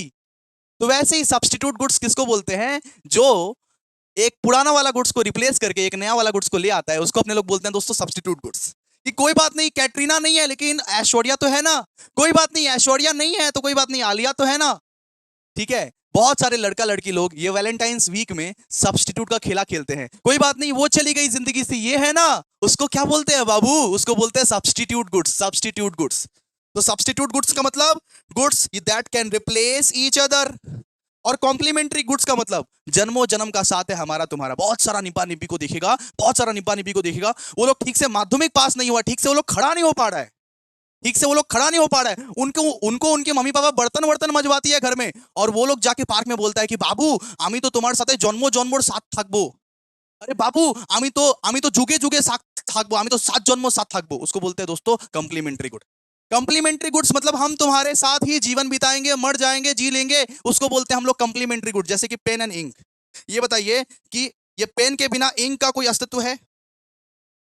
ये आप बताइए कि पेन के बिना इंक का कोई अस्तित्व है? अगर मैं दुकानदार को जाके बोला कि दादू একটা পেন দেবে, इंक চাই না আমার, একটা শুধু পেন, একটা একটা পেন দেবে, इंक इंक চাই না আমার, तो क्या चलेगा? क्या नहीं चलेगा। जैसे दिया और बाती, अगर दोनों साथ होंगे तो ही एग्जिस्टेंस होगा, अगर एक के बिना कोई एग्जिस्ट नहीं होगा। तो सब्स्टिट्यूट गुड्स का मतलब एक जाएगी दूसरी आएगी। और कॉम्प्लीमेंट्री गुड्स का मतलब वो माध्यमिक वाला छोटा छोटा निब्बा निब्बी को समझ लो, जो वादे करते हैं, कस्में करते हैं कि बाबू आमी तुम्हारे साथे जीवन जीवन থাকবো, सब समय থাকবো, उसको अपने लोग बोलते हैं दोस्तों कॉम्प्लीमेंट्री गुड्स। ठीक है, क्लियर है ना? क्लियर है ना बाबू सबको? तो सब्स्टिट्यूट गुड्स का मतलब अरे कोई बात नहीं, वो गया वो गई, कोई बात नहीं, दूसरी तो है ना, दूसरी तो है ना, अरे आलिया गई कोई बात नहीं, ऐश्वर्या तो है ना, अरे आकाश गया कोई बात नहीं, अक्षत तो है ना, अक्षत तो है ना। तो इसको अपने लोग बोलते हैं दोस्तों सब्स्टिट्यूट गुड्स। जैसे टी एंड कॉफी हो गया नॉर्मली, ठीक है। और कॉम्प्लीमेंट्री गुड्स मतलब कार एंड पेट्रोल, ये पेन एंड इंक। जैसे कार के बिना पेट्रोल अधूरा है बाबू, दिया के बिना बाती अधूरा है, आईफोन के बिना उसका चार्जर अधूरा है। अगर तुम्हारे पास आईफोन रहा उसका चार्जर नहीं है तो कोई अस्तित्व नहीं है, वो आईफोन तुम्हारा डब्बा बन के रह जाएगा। तो कॉम्प्लीमेंट्री गुड्स मतलब जन्मों जन्म का साथ है हमारा तुम्हारा। जो दो गुड्स को हमेशा साथ में यूज किया जाता है उसको अपने लोग बोलते हैं दोस्तों कॉम्प्लीमेंट्री गुड्स। और सब्स्टिट्यूट गुड्स किसको बोलते हैं? सब्स्टिट्यूट गुड्स का मतलब कि जो गुड्स एक दूसरे के रिप्लेसमेंट में यूज करते हैं, जो गुड्स एक दूसरे के रिप्लेसमेंट में यूज करते हैं। कि चाय नहीं है कोई बात नहीं, कॉफी पिला दो ना, कोई बात नहीं बाबू कॉफी पिला दो ना। चाय नहीं है कोई बात नहीं, कॉफी पिला दो ना। सर्फ एक्सेल नहीं है कोई बात नहीं, निरमा दे दो ना, अरे टाइड दे दो ना। उसको अपने लोग क्या बोलते हैं? Substitute goods, substitute goods. कि टाटा का टी नहीं है, कोई बात नहीं, कोई दूसरा चाय पत्ती दे दो ना, ठीक है। आप दुकान में जाके बोलते हो ना कि ये कंपनी का सामान नहीं है, वो कंपनी का दे दो ना, कोई दिक्कत नहीं है, कोई दिक्कत नहीं है, हमको कोई वांदा नहीं है, ठीक है। तो सब्स्टिट्यूट गुड्स का मतलब जो गुड्स एक दूसरे को रिप्लेस कर देता है, जो गुड्स पुराने गुड्स को रिप्लेस कर देता है, उसको अपने लोग बोलते हैं दोस्तों सब्स्टिट्यूट गुड्स, सब्स्टिट्यूट गुड्स, ठीक है। और कॉम्प्लीमेंट्री गुड्स का मतलब ये मस्ट है कि दोनों को ही यूज करना पड़ेगा, जैसे आईफोन और उसका चार्जर। आप बताइए दोस्तों, अगर आपका पास आईफोन है और उसका आईफोन का चार्जर नहीं है ना, तो आप यूज नहीं कर पाइएगा, वो डब्बा बन के रह जाएगा आपके पास, वो डब्बा है आपके लिए। कोई एंड्रॉइड फोन का चार्जर उसमें काम नहीं करेगा, आईफोन के साथ आईफोन का चार्जर ही काम करेगा, आईफोन एंड इट्स चार्जर। ये टी एन, ठीक है। जैसे मान लीजिए कि चाय पत्ती और दूध, ये चाय, मतलब ये बताइए, चाय पत्ती और पानी, चीनी, ठीक है। ये सब क्या है? Complementary good, complementary good. जैसे पेन एंड इंक, जैसे कार एंड पेट्रोल, जैसे दिया एंड बाती, कि जन्मों जन्म का साथ है। बहुत सारा निब्बा निब्बी लोग बोलता है ना कि আমি তোমার সাথে जुगे जुगे साथे থাকবো, सब समय साथे থাকবো, उसका खुद का ठीक ठिकाना नहीं है, उसको अपने लोग क्या बोलते हैं? कॉम्प्लीमेंट्री गुड्स, ठीक है। तो इसका रिलेशनशिप कैसा है? इसका मीनिंग तो पढ़ लिए, इसका रिलेशनशिप कैसा है? सब्स्टिट्यूट गुड्स का रिलेशनशिप है, rise in price of one increase the demand of the other. अगर मान लीजिए कि चाय का दाम बढ़ गया, चाय का अगर दाम बढ़ गया ना, तो कॉफी का डिमांड बढ़ जाएगा। आपको पता है कि चाय, मान लीजिए चाय चाय वाले ने, मान लीजिए कि चाय वाला पहले 5 रुपए में बेचता था चाय, अब वो अपना प्राइस इंक्रीज कर दिया, 20 कर दिया, तो सारा का सारा डिमांड कहां शिफ्ट हो जाएगा? कॉफी पे। इधर आप चाय नहीं पियेंगे, चाय का दाम 5 से सीधा 20 कर दिया, अरे चाय वाले ने अपना दाम 5 रुपए से सीधा 20 रुपया कर दिया, तो अब चाय नहीं पियेंगे, चाय नहीं पियेंगे, अब कॉफी, कॉफी पियेंगे, ठीक है। मतलब यहां पे बोल रहा है कि एक एक चीज का अगर दाम बढ़ जाता है ना, तो आप दूसरे चीज में दूसरा चीज का डिमांड करने लगते हो। अगर मान लीजिए सर्फ एक्सल का दाम बढ़ गया, तो आप टाइड खरीदोगे। अगर मान लीजिए लौकी का दाम बढ़ गया, तो आप अपनी अब आप दूसरा दूसरा सब्जी खरीदोगे, आप सब्स्टिट्यूट खोजोगे उसका। किसी भी चीज का अगर दाम बढ़ जाता है, तो आप उसका सब्स्टिट्यूट खोजते हो। जैसे ना, बहुत बार जियो का जब ये दाम बढ़ गया था, जियो का जब प्राइस प्राइस बढ़ गया था ना, तो लोग बोल रहे थे कि हम बीएसएनएल पे शिफ्ट करेंगे, बीएसएनएल का डिमांड बढ़ गया था। तो इसको बोलते हैं दोस्तों, इसको बोलते हैं रिलेशनशिप। रिश्ता कैसा है सब्स्टिट्यूट गुड्स का? एक का प्राइस बढ़ा, दूसरे का डिमांड बढ़ जाएगा। एक सामान का प्राइस बढ़ा कि दूसरे का डिमांड बढ़ जाएगा। Rise in price of one increases demand of the another. इसका पॉजिटिव रिलेशन है, इसका पॉजिटिव रिलेशन है, ठीक है। मतलब अगर मान लो कि ओरिजिनल कमोडिटी का प्राइस बढ़ा, तो रिलेटेड कमोडिटी का डिमांड भी बढ़ जाएगा। ओरिजिनल ओरिजिनल कमोडिटी का प्राइस अगर बढ़ा, तो रिलेटेड कमोडिटी का डिमांड भी बढ़ जाएगा, ठीक है। और यहाँ पे rise in price of one decreases the demand of another, ठीक है। अगर मान लो कि कार का दाम बढ़ गया, तो पेट्रोल का वो डिमांड कम जाएगा, सीधा सा बात है। अगर मान लो कार का दाम बढ़ गया, तो पेट्रोल का डिमांड ऑटोमेटिकली कम जाएगा। पेट्रोल लेके तुम क्या करोगे? छिड़कोगे क्या? सीयू पे छिड़कोगे पेट्रोल? नहीं ना। तो पेट्रोल का अगर दाम दाम बढ़ जाएगा, तो कार का डिमांड कम जाएगा। तो कॉम्प्लीमेंट्री गुड्स मतलब क्या होता है? वो दो गुड्स हमेशा एक साथ रहते हैं, तो उनमें से एक गुड्स का अगर प्राइस बढ़ गया, तो ऑटोमेटिकली दूसरा गुड्स का डिमांड भी कम जाएगा, दूसरा गुड्स का डिमांड भी कम जाएगा, ऑटोमेटिकली दूसरा गुड्स का डिमांड भी कम जाएगा, ठीक है। तो इसका जो है ना, नेगेटिव रिलेशन है। हमेशा याद रखिएगा कि कॉम्प्लीमेंट्री गुड्स का क्या होता है बेटा? नेगेटिव रिलेशन, नेगेटिव रिलेशन रहता है, नेगेटिव रिलेशन। और सब्स्टिट्यूट गुड्स का ना पॉजिटिव रिलेशन होता है। क्यों पॉजिटिव भैया? क्योंकि मान लीजिए एक सामान का प्राइस बढ़ा, दूसरा सामान का डिमांड बढ़ गया, पॉजिटिव है ना ये पॉजिटिव है ना। एक सामान का प्राइस बढ़ा, दूसरा दूसरा सामान का डिमांड बढ़ गया, ये पॉजिटिव है ना। तो सब्स्टिट्यूट गुड्स का पॉजिटिव रिलेशन है और कंप्लीमेंट्री गुड्स का नेगेटिव रिलेशन, ठीक है। तो ये पॉजिटिव वाला ग्राफ कैसे बनाते हैं भैया? जैसे आप सप्लाई का ग्राफ बनाते हो, जैसे आप सप्लाई का ग्राफ बनाते हो वैसे। और नेगेटिव वाला ग्राफ कैसे बनाते हैं? जैसे आप डिमांड का ग्राफ बनाते हो वैसे। इजी है, बना दोगे, कोई दिक्कत नहीं, ठीक है। एग्जाम्पल एग्जाम्पल दिया हुआ है, जैसे इसका टी एन कॉफी, जैसे इसका पेन एंड इंक, बस बात खत्म, है ना। समझ गए? समझ गए आप लोग? अच्छा, इसका जो डिमांड है ना, वो ऑपोजिट डायरेक्शन में जाता है, ऑपोजिट डायरेक्शन में मूव करता है सब्स्टिट्यूट गुड्स का डिमांड। मतलब अगर चाय का दाम बढ़ गया, तो चाय का डिमांड नहीं बढ़ेगा, कॉफी का डिमांड बढ़ जाएगा, कॉफी का डिमांड बढ़ जाएगा। अगर चाय वाले ने अपना दाम बढ़ा दिया, तो हम लोग बोलेंगे ए, ये चाय वाले का ज्यादा घैम घैम हो गया है, एटीट्यूड हो गया चाय वाले का, अब हम कॉफी पियेंगे। मान लो कि तुम्हारे पाड़ा में एक तो ये चाय वाला है, जो 5 रुपए का चाय 20 रुपए में बेचने लगा। अब तक वो 5 रुपए में बेचता था, अब वो 20 रुपए में साला 20 रुपए में बेच रहा है। तो आप बोलोगे अरे छोड़ो, इस चाय वाला का ज्यादा घैम हो गया है, अब कॉफी पियेंगे, कॉफी पे आप शिफ्ट हो जाओगे। मतलब चाय के प्राइस का इंक्रीज होने पे आप कॉफी पीना स्टार्ट कर दिए, कॉफी का डिमांड बढ़ गया। चाय का प्राइस बढ़ा तो कॉफी का डिमांड बढ़ गया।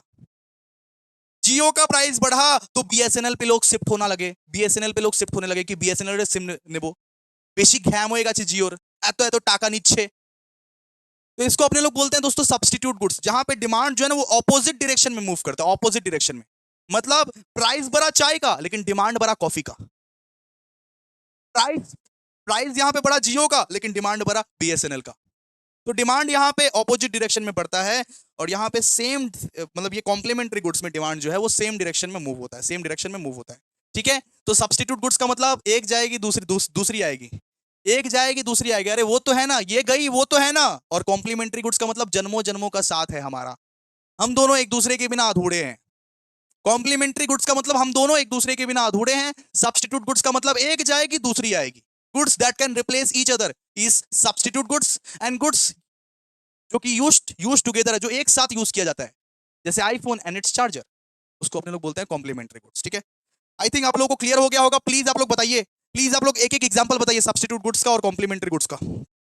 एवरीवन एवरीवन सब्स्टिट्यूट गुड्स और कॉम्प्लीमेंट्री गुड्स का एक एक एग्जांपल चैट बॉक्स में बताओगे, एक एक एग्जांपल आप लोग चैट बॉक्स में बताओगे दोस्तों। फिर अपने लोग गिवन गुड स्टार्ट करेंगे। गिवन गुड बहुत इंटरेस्टिंग कहानी की मदद से गिवन गुड आप लोग को समझा दूंगा, दिमाग में प्लॉट कर दूंगा। ठीक है, सब कोई बताएगा सब्स्टिट्यूट गुड्स और कॉम्प्लीमेंट्री गुड्स का एक एक एग्जांपल बताएगा, एक एक एग्जांपल बोलने आप लोग को बोले हैं। तो सब्स्टिट्यूट गुड्स का एग्जांपल है टी एंड कॉफी, जो गुड्स एक दूसरे को रिप्लेस कर सकता है, जैसे सर्फ एक्सेल और रेन, सर्फ एक्सेल और रेन। जैसे अमूल ताजा और मेट्रो, हम अमूल ताजा का दूध नहीं खाएंगे, अब मेट्रो का दूध खा लो भाई, रेड काउ का दूध खा लो।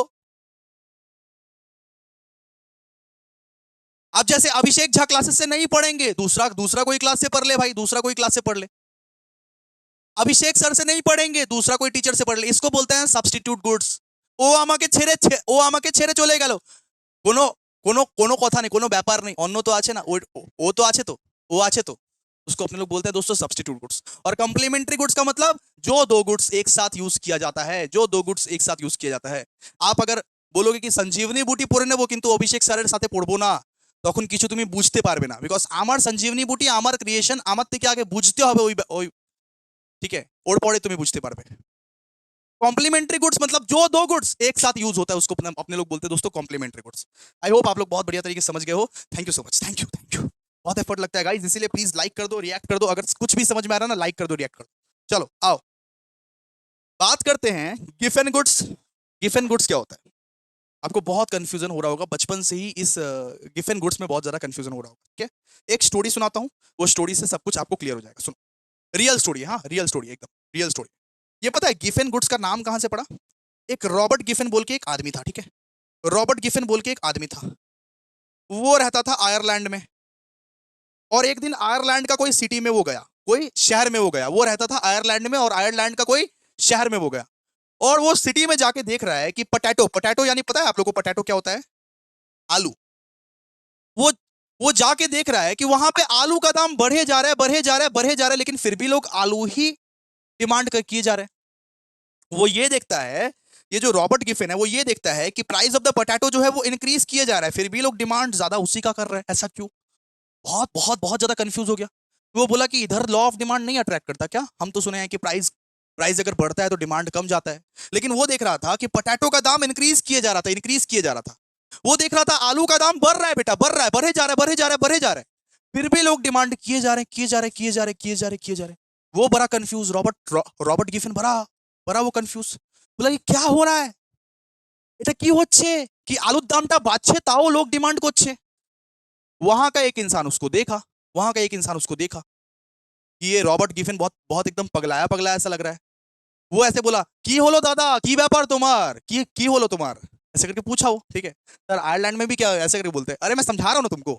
वो पूछा कि क्या हुआ दादा, क्या हुआ? आप बैठिए, आपको समझाता हूँ क्या हुआ, बैठो। वो बोला कि गिफिन गिफिन गिफिन आप बैठो, रॉबर्ट जी आप बैठो, हम आपको समझाते हैं ऐसा क्यों हो रहा है। वो इंसान ने बोला कि ऐसा इसीलिए हो रहा है कि सिर्फ पोटैटो का दाम नहीं, हर एक चीज का दाम बढ़ा है। ऐसा इसीलिए हो रहा है कि पोटैटो लोग ज्यादा खरीद रहे हैं, प्राइस बढ़ भी रहा है पोटैटो का, तो पोटैटो लोग ज्यादा इसीलिए खरीद रहे हैं क्योंकि पोटैटो का ही दाम नहीं, इस शहर में हर एक चीज का दाम बढ़ गया अचानक से। मतलब आटा, मैदा, मसाला, पोटैटो, हर एक चीज का दाम ना बढ़ गया अचानक से। तो उस मुकाबले में पोटैटो का जो दाम है ना वो कम मात्रा से थोड़ा बढ़ा है, कम मात्रा से थोड़ा बढ़ा है। अगर सारी सारी कमोडिटीज का दाम 50 रुपए से मान लो बढ़ा है, तो पोटैटो का दाम सिर्फ 20 रुपए या 30 रुपए से बढ़ा है। और आलू खा के लोग अपना पेट भर सकता है, आलू आलू खा के गरीब गरीब लोग अपना पेट भर सकता है, लेकिन इसी इसी मजबूरी में कि दाम तो हर एक चीज का बढ़ रहा है। वो इंसान ने बोला वो इंसान ने बोला कि गिफिन गिफिन गिफिन साहब, दाम तो हर एक चीज का बढ़ रहा है, लेकिन पोटैटो का दाम ना थोड़ा कम मात्रा में बढ़ रहा है, कम मात्रा में बढ़ रहा है। हर एक चीज का दाम 50-50 रुपए से बढ़ चुका है, लेकिन पोटैटो का दाम सिर्फ 30 रुपए से बढ़ रहा है। और पोटैटो एक ऐसा चीज है ना जिसको खा के इंसान पेट भर सकता है, तो गरीब गरीब लोग पोटैटो खरीदे जा रहे, खरीदे जा रहे, खरीदे जा रहे, दिन रात सुबह शाम पोटैटो ही खरीद रहे हैं। बिकॉज एक गरीब को पता है कि अगर आलू खाऊंगा तो कम से कम मेरा पेट भरा तो रहेगा, पेट तो भरा रहेगा कम से कम, इसीलिए पोटैटो का दाम ज्यादा बढ़ रहा है। वो बोला कि समझे गिफिन, समझा आप गिफिन? बोला हाँ समझा। और गिफिन वो थियरी को अपना नाम पर छेप दिया, उसको नाम दे दिया वो गिफिन गुड्स। वो रिसर्च विसर्च कुछ नहीं किया, वो इंसान ने उसको बता दिया अपना नाम पे, एक थियरी लेके आ गया उसका, उसको बोला गिफिन गुड्स, गिफिन गुड्स। तो गिफिन गुड्स वो गुड्स है, गिफिन गुड्स वो गुड्स है जहां पे प्राइस बढ़ता रहता है फिर भी डिमांड ज्यादा ज्यादा होता रहता है। क्यों? क्योंकि उस कंट्री के या उस सिटीज के हर एक कमोडिटी के का दाम बढ़ता हुआ आ जाता है। ठीक है, जैसे गिफिन ने क्या नोटिस किया? गिफिन ने नोटिस किया कि सिर्फ पोटैटो का ही नहीं, हर एक कमोडिटी का दाम बढ़ गया था। आटा का, चावल का, हर एक कमोडिटी का दाम बढ़ा था आयरलैंड सिटी में। लेकिन पोटैटो का दाम एक ऐसा था कि पोटैटो ही एक ऐसा था जो कम मात्रा से बढ़ा था। मतलब मान लो कि हर एक सामान का दाम अगर 50 रुपए से बढ़ा, तो पोटैटो जो है वो 20 या 30 रुपए से बढ़ा। तो इसीलिए गरीब लोग सिर्फ उसी को एफोर्ड कर पाते थे, गरीब गरीब लोग जो थे, पुअर लोग जो थे, वो सिर्फ उसी को एफोर्ड कर पाते थे कि इसी को एफोर्ड कर लूं, इसी को खा लूं और अपना पेट किसी भी तरीके से भर लूं, अपना पेट किसी भी तरीके से भर लूं। इस इन सारे गुड्स को अपने लोग क्या बोलते हैं? इन सारे गुड्स को बोलते हैं गिफिन गुड्स। मतलब गिफिन गुड्स एक स्पेशल टाइप का इंफीरियर गुड्स है। इंफीरियर गुड्स मतलब क्या? Low quality goods. आलू कोई हाई क्वालिटी गुड्स नहीं है, ना ना ना ना ना। गिफिन गुड्स एक ऐसा टाइप का लो क्वालिटी गुड्स है कि जिसका दाम भी बढ़ता रहता है फिर भी लोग खरीदते रहते हैं, फिर भी लोग खरीदते रहते हैं। जिसका दाम भी बढ़ता रहता है फिर भी लोग खरीदते रहते हैं, बिकॉज सारी की सारी कमोडिटीज के वो कंपैरिजन में इसी का दाम थोड़ा कम मात्रा से बढ़ता है, इसी का दाम थोड़ा कम मात्रा से बढ़ता है। तो पुअर आदमी लोग जो रहता है, गरीब गरीब आदमी लोग जो रहता है, वो अपना पेट भरने के लिए खरीदना तो पड़ेगा ना। कोविड-19 में ही सारी की सारी कमोडिटीज का दाम बढ़ गया था, लेकिन आप आप क्या देख रहे थे कि किसका दाम कम मात्रा से बढ़ा है? वो चीज को आप खरीद रहे थे, वो चीज को आप खा रहे थे। अरे कोरोना में सारी की सारी कमोडिटीज का दाम बढ़ गई थी, लेकिन आप क्या देख रहे थे? आप देख रहे थे कि किसका दाम थोड़ा कम मात्रा से बढ़ा है, और वही चीज को दिन रात सुबह शाम खाए जा रहे थे, खाए जा रहे थे, खाए जा रहे थे। क्यों? क्योंकि पेट भरने के लिए हमारे पास कुछ चारा नहीं है भैया, हमारे पास कोई भी चारा नहीं है, हम लोग अपना पेट भरने के लिए, पेट पालने के लिए ऐसा कर रहे हैं। तो गिफिन गुड्स एक ऐसा टाइप का लो क्वालिटी गुड्स है कि लोग गरीबी में भी लोग उसको खरीदते रहते हैं। प्राइस बढ़ेगा, बढ़ने दो प्राइस, प्राइस अगर बढ़ता भी रहता है फिर भी उसका डिमांड हमेशा हाई भी रहता है, हाई ही रहता है। Giffen goods are a special type of inferior goods in which quantity demanded increases when price rises and decreases when price falls, which goes against the law of demand। मतलब ये law of demand को follow नहीं करता Giffen good. Giffen good एक ऐसा type का low quality goods है जिसका प्राइस बढ़ता रहता है फिर भी लोग डिमांड करते रहते हैं, कस्टमर डिमांड करते रहते हैं। तो this happens mainly among very poor customer, जो बहुत गरीब कस्टमर्स है, जो दूसरे खाना को एफोर्ड नहीं कर सकते, जो दूसरे खाना को एफोर्ड नहीं कर सकते, जो बोलते हैं कि हमारे लिए तो पोटैटो ही सहारा है, क्योंकि पोटैटो का नो क्लोज सब्स्टिट्यूट, कोई क्लोज सब्स्टिट्यूट है ही नहीं उसका, हमारे लिए तो पोटैटो ही सहारा है, तो आलू ही खरीद के दिन रात सुबह शाम खाते हैं और कम से कम अपना पेट को भरते हैं। तो गिफिन गुड्स कौन खरीदता है? पुअर कस्टमर खरीदता है। उसका दाम चाहे बढ़े ही क्यों ना, लेकिन पुअर कस्टमर लोग खरीदता है, बिकॉज उसके पास कोई ऑप्शन नहीं है। हर एक चीज का दाम बढ़ रहा है, हर एक कमोडिटीज का दाम बढ़ रहा है, मार्केट में सारी की सारी कमोडिटीज के दाम जो है वो बढ़ रहे हैं, बढ़ रहे हैं। और पोटैटो का कोई क्लोज सब्स्टिट्यूट नहीं है, इसीलिए वो दिन रात सुबह शाम पोटैटो ही खरीदेंगे और खाएंगे, बिकॉज उसका जो दाम है ना वो कम मात्रा से बढ़ रहा है, कम मात्रा से बढ़ रहा है। ठीक है, तो आप लोग पढ़ लीजिएगा। समझ आया सबको गिफिन गुड्स? क्लियर है ना सबको? अब इससे बेहतर हम नहीं समझा सकते ना बाबू, इससे इससे बेहतर क्या समझाए, इससे बेहतर क्या समझाए? रॉबर्ट गिफिन का स्टोरी समझा दिए, आप लोग प्लीज इसको दोबारा देख लीजिएगा अगर प्रॉब्लम हो तो। अब बात करते हैं what is inferior good. Inferior good का मतलब होता है low quality goods, low quality goods. Inferior goods का मतलब होता है क्या बेटा? Low quality goods. वो गुड्स जो सस्ता क्वालिटी का है, जो क्रींच क्वालिटी का है, जो स्प्लेंडेड में मिलता है। जैसे स्प्लेंडेड में क्या क्या मिलता है? प्यूना, आदिदास, आदिदास, एडिडास नहीं मिलता वहां पे, आदिदास। तो इन्फीरियर गुड्स का मतलब लो क्वालिटी गुड्स, जो घटिया क्वालिटी का सामान होता है उसको बोलते हैं दोस्तों इन्फीरियर गुड्स। सुनो, आज मेरे लिए सैमसंग एक इन्फीरियर गुड्स है, ठीक है? आज मैं सैमसंग को वैल्यू नहीं देता। क्यों? क्योंकि आज थोड़ा सा मैं पैसा कमाने लगा हूं। लेकिन जब मैं गरीब था, जब मैं पैसा नहीं कमाता था, तो मेरे लिए एमआई का फोन भी बहुत बड़ा क्वालिटी का माना जाता था। तो इंफीरियर गुड्स एक पर्सन टू पर्सन के ऊपर डिपेंड करता है। अगर मान लो एक अमीर आदमी है तो उसको हमेशा ब्रांडेड ब्रांडेड ही पसंद आएगा, हमेशा वो प्यूमा के शूज ही लेगा, एडिडास के शूज ही लेगा। अगर कोई गरीब आदमी है तो उसके लिए आदिदास का शूज, उसके लिए प्यूना का शूज भी एक ब्रांड ही है, उसके लिए ब्रांड ही है। अगर कोई उसको भी एफर्ड नहीं कर सकता, उसके बारे में सोचो। तो इन्फीरियर गुड्स जो है ना, वो पर्सन टू पर्सन डिपेंड करता है कि हमारे लिए लो क्वालिटी गुड्स कौन सा है। हमारे लिए बेटा लो क्वालिटी गुड्स कौन सा है, हमारे लिए लो क्वालिटी गुड्स कौन सा है। अगर मान लो कि कोई बहुत अच्छा हैंडसम दिखता है, सुनो ना, मैं एक एग्जांपल देता हूं, कोई बहुत अच्छा हैंडसम दिखता है तो वो अपना औकात सेट करेगा कि मेरी गर्लफ्रेंड ऐसी होनी चाहिए। अगर मान लो कोई काला कलूटा दिखता है तो वो अपना औकात बनाएगा कि मेरी गर्लफ्रेंड थोड़ी सी काली भी है तो भी चलेगा भैया, तो भी चलेगा। अगर मान लो कि कोई मोटा सा है तो वो ये एज्यूम करेगा कि मेरी मेरी जो जीएफ है वो थोड़ी मोटी भी हो तो भी चलेगा। मतलब अपने अपने हिसाब से आप पर्सपेक्टिव सेट करते हो, अपने अपने हिसाब से आप पर्सपेक्टिव सेट करते हो। उसको क्या बोलते हैं? Inferior goods. इन्फीरियर गुड्स हर एक इंसान के लिए, हर एक इन्फीरियर गुड्स होता है। मान लो बहुत ज्यादा अमीर हो, आप अंबानी लेवल के अमीर हो, तो सिर्फ ब्रांडेड ब्रांडेड सामान लोगे आप, ठीक है। अगर मैं मान लो, सुनो ना, अगर मैं मान लो बहुत ज्यादा अमीर हूं, रिच हूं, मैं पूरा रिच हूं, तो मैं क्या करूंगा? मैं अपना जो आईफोन है उसको मैं वो डायमंड का कवर कवर मैं चढ़ाऊंगा। मैं अपना आईफोन को पूरा डायमंड का कवर को चढ़ा उड़ा के एकदम 50 लाख 60 लाख 1 करोड़ का आईफोन लूंगा मैं, ठीक है। अगर मैं मान लो मिडिल मिडिल क्लास हूं तो मैं एक आईफोन लूंगा जस्ट। अगर मैं मान लो लोअर मिडिल क्लास हूं तो मैं सैमसंग लूंगा। तो अपना अपना हिसाब से होता है ना सब कुछ। तो एक बताओ, रिच के लिए आईफोन जो है ना वो इन्फीरियर है। वो नॉर्मल आईफोन नहीं लेना चाहता, वो एकदम डायमंड कवर वाला आईफोन लेना चाहता है। एक रिच आदमी, एक अमीर आदमी बोलता है नॉर्मल आईफोन नहीं चाहिए, वो मेरे लिए लो क्वालिटी गुड्स है, वो मेरे लिए लो क्वालिटी है, मेरे को पूरा हीरा से जड़ा हुआ आईफोन चाहिए, मेरे को हीरा से जड़ा हुआ आईफोन चाहिए। एक मिडिल क्लास के लिए सैमसंग का फोन जो होता है, एमआई का फोन जो होता है, रियलमी का फोन जो होता है, वो उसके लिए लो क्वालिटी होता है। एक अपर मिडिल क्लास वाला लड़का बोलता है कि नहीं नहीं, सैमसंग का कौन लेगा, सैमसंग का फोन कौन लेगा, एमआई का फोन कौन लेगा, रियलमी का फोन कौन लेगा, वो उसके लिए इन्फीरियर गुड्स है। एक लोअर मिडिल क्लास के लिए दोस्तों, एक लोअर लोअर मिडिल क्लास के लिए वो जो नोकिया का जो कीपैड वाला फोन रहता है वो उसके लिए रहता है नॉर्मली लो क्वालिटी गुड्स। तो अपने अपने हिसाब से अपना अपना लो क्वालिटी आप लोग सेट करके रखे हो, जैसा आपका कंडीशन आपका लो क्वालिटी। हम तो बता दिए इन्फीरियर क्या होता है। मान लो एक बहुत हैंडसम सा, एक बहुत अच्छा सा मुंडा बैठा हुआ है, वो क्या एक्सपेक्ट करके रखता है कि मेरा औकात है एक सुंदर लड़की को पटाना। एक थोड़ा कम हैंडसम दिखता है, एक काला कलूटा सा लड़का है, वो वो क्या बेंचमार्क सेट कर रखेगा? बोलेगा कि मेरा औकात है कि एक कोई भी मिल जाए, ठीक है। तो इन्फीरियर गुड्स क्या होता है? इन्फीरियर गुड्स का मतलब लो क्वालिटी गुड्स। आपके लिए जो लो क्वालिटी गुड्स है उसको अपने लोग क्या बोलते हैं? Inferior goods. जब आपका इनकम बढ़ता है तो आप ऑटोमेटिकली वो कैटेगरी करने लगते हो। जैसे मैं बोला ना, जब मैं कुछ मतलब कमाता वमाता नहीं था, जब मैं स्टूडेंट लाइफ में था, तो मेरे ये सैमसंग का बेसिक फोन भी बहुत हाई क्वालिटी का था, ठीक है। मेरे लिए बहुत बड़ी बात थी। जब मैं कोई जब मैं कोई कमाता उमाता नहीं था, जब मैं स्टूडेंट था, तो सैमसंग का एक बेसिक फोन भी मेरे लिए भाई बहुत बड़ी बात थी। लेकिन आज जब मैं कमाता हूं तो सैमसंग का ये सब फोन को मैं कदर नहीं करता। हर 6-6 महीने पे मैं बदल लेता हूँ फोन। इसको मैं क्या बोलूंगा? Inferior goods. ये मेरे लिए क्या? Inferior goods, low quality goods, ठीक है। तो जैसे जैसे इंसान का इनकम बढ़ता रहता है वैसे वैसे इंसान लोग ब्रांडेड सामान पे शिफ्ट होता रहता है, ब्रांडेड सामान पे शिफ्ट होता रहता है। ये दुनिया की रीत है, दुनिया की रीत है ये। तो वही चीज है इन्फीरियर गुड्स। इसी को अपने लोग क्या बोलते हैं? Inferior goods. तो inferior goods are the goods whose demand falls when consumer income rises and increases when consumer income falls, ठीक है।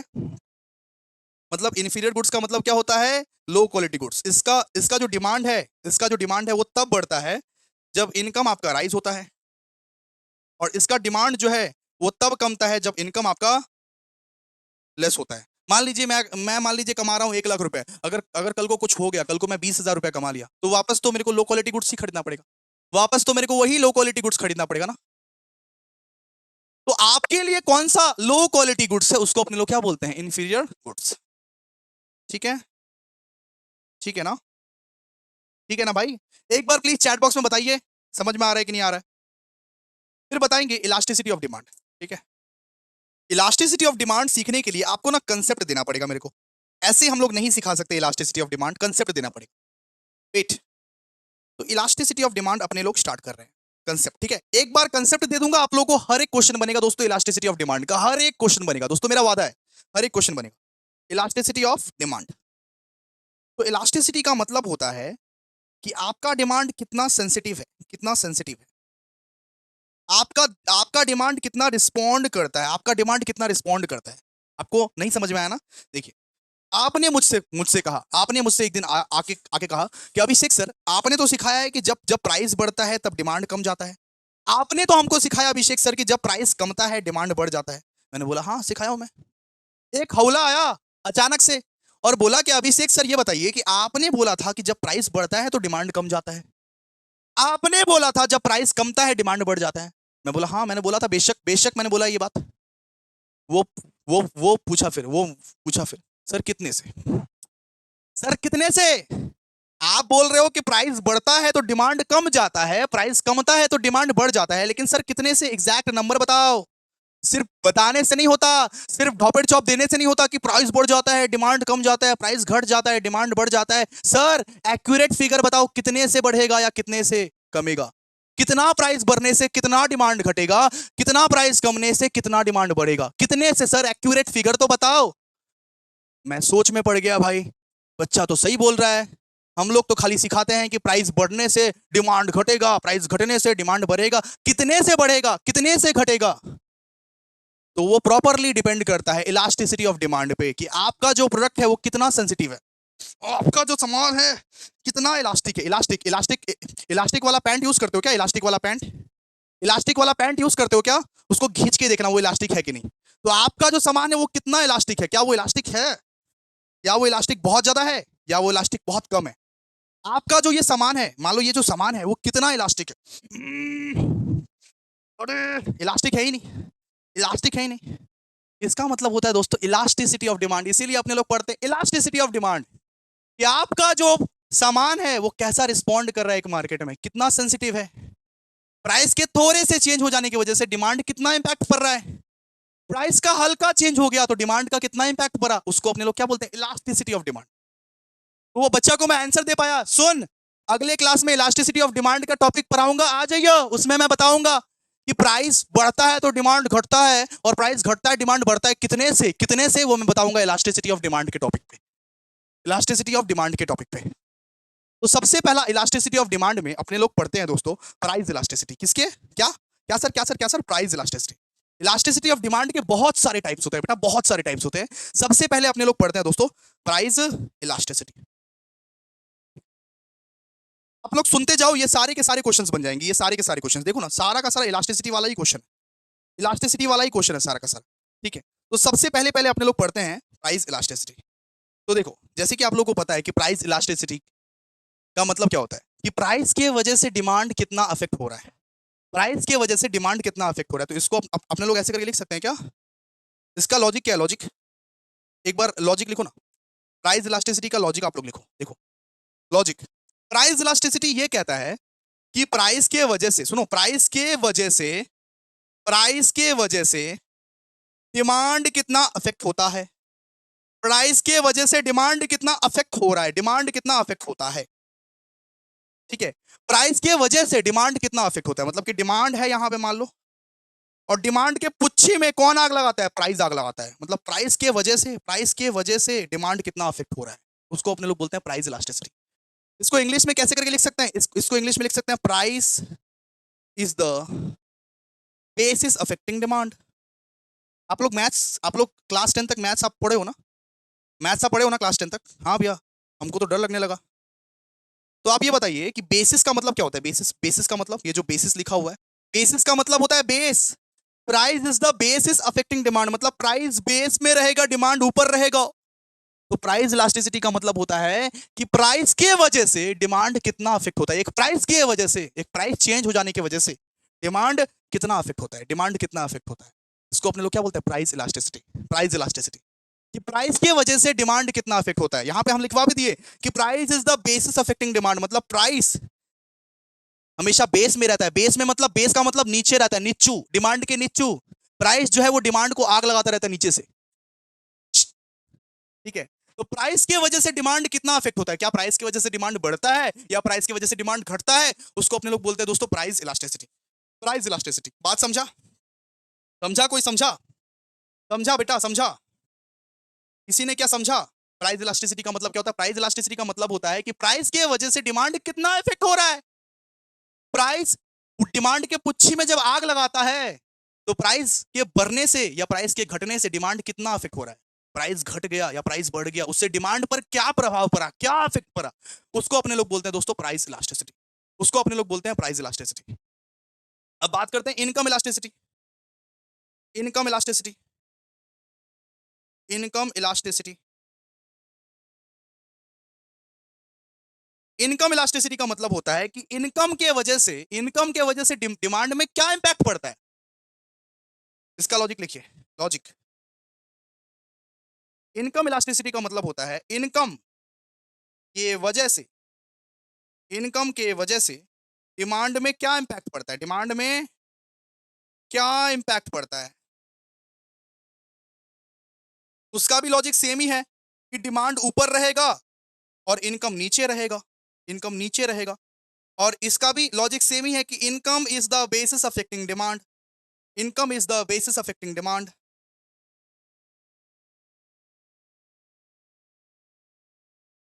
बात समझ में आया कि इनकम के वजह से डिमांड कितना चेंज हो रहा है। सुनिए ना, अगर आपका इनकम बढ़ जाएगा तो आप ये बताइए कि डिमांड ज्यादा करोगे कि कम करोगे, बताओ तो। अगर मेरा इनकम बढ़ गया, अगर मैं बहुत बहुत पैसा कमा रहा हूं, बहुत बहुत, अरे करोड़ों करोड़ रुपए मेरे पास है, बहुत पैसा कमा रहा हूं, मान लो मेरा इनकम मान लो बढ़ गया, तो क्या मैं वो डिमांड ज्यादा करूंगा या कम कम करूंगा, बताओ जल्दी बोलो, जल्दी बोल हौले, जल्दी बोल। इनकम ज्यादा हो गया तो डिमांड ज्यादा करूंगा या कम करूंगा? अरे भाई पूरा दुनिया का सामान मैं खरीद लूंगा, इनकम ज्यादा डिमांड ज्यादा, इनकम कम डिमांड कम। तो वही चीज तो यहाँ पे बताता है इनकम इलास्टिसिटी। इनकम इलास्टिसिटी बताता है कि इनकम के वजह से डिमांड में क्या फर्क पड़ता है, क्या इफेक्ट पड़ता है। इनकम के वजह से डिमांड में क्या इफेक्ट पड़ता है, इसी को अपने लोग बोलते हैं इनकम इलास्टिसिटी। मतलब इंग्लिश में अगर लिखे तो बोलेंगे income is the basis affecting demand. Basis का मतलब क्या होता है, इनकम बेस में रहता है, इनकम डिमांड के बेस में रहता है। मतलब इनकम के वजह से डिमांड का क्या इफेक्ट पड़ रहा है, उसको अपने लोग क्या बोलेंगे, इनकम इलास्टिसिटी, इनकम इलास्टिसिटी। ठीक है, आइए अब अपने लोग पढ़ेंगे क्रॉस इलास्टिसिटी। ठीक है, क्रॉस इलास्टिसिटी। क्रॉस इलास्टिसिटी किसको बोलते हैं पता है? जैसे वो सब्स्टिट्यूट या कम्प्लीमेंट्री गुड्स होता है ना, सब्स्टिट्यूट या कम्प्लीमेंट्री गुड, उसके लिए यूज किया जाता है क्रॉस इलास्टिसिटी। सब्स्टिट्यूट गुड्स या कम्प्लीमेंट्री गुड्स होता है ना, उसके लिए यूज किया जाता है। ठीक है, तो जैसे मान लो कि चाय का प्राइस बढ़ गया तो कॉफी का डिमांड घटेगा या बढ़ेगा, उसको रिप्रेजेंट करने के लिए क्रॉस इलास्टिसिटी करते हैं। ठीक है, तो क्रॉस इलास्टिसिटी का लॉजिक ये है, लॉजिक लॉजिक लॉजिक लिखो, लॉजिक लिखो, सब समझ में आ जाएगा। लॉजिक लिखो, लिखना लिखना पड़ेगा, थोड़ा सा कॉपी वॉपी निकालिए, थोड़ा लिखिए। तो क्रॉस इलास्टिसिटी बोलता है कि price of related commodity, price of related commodity, price of related commodity is the basis affecting demand, is the basis affecting demand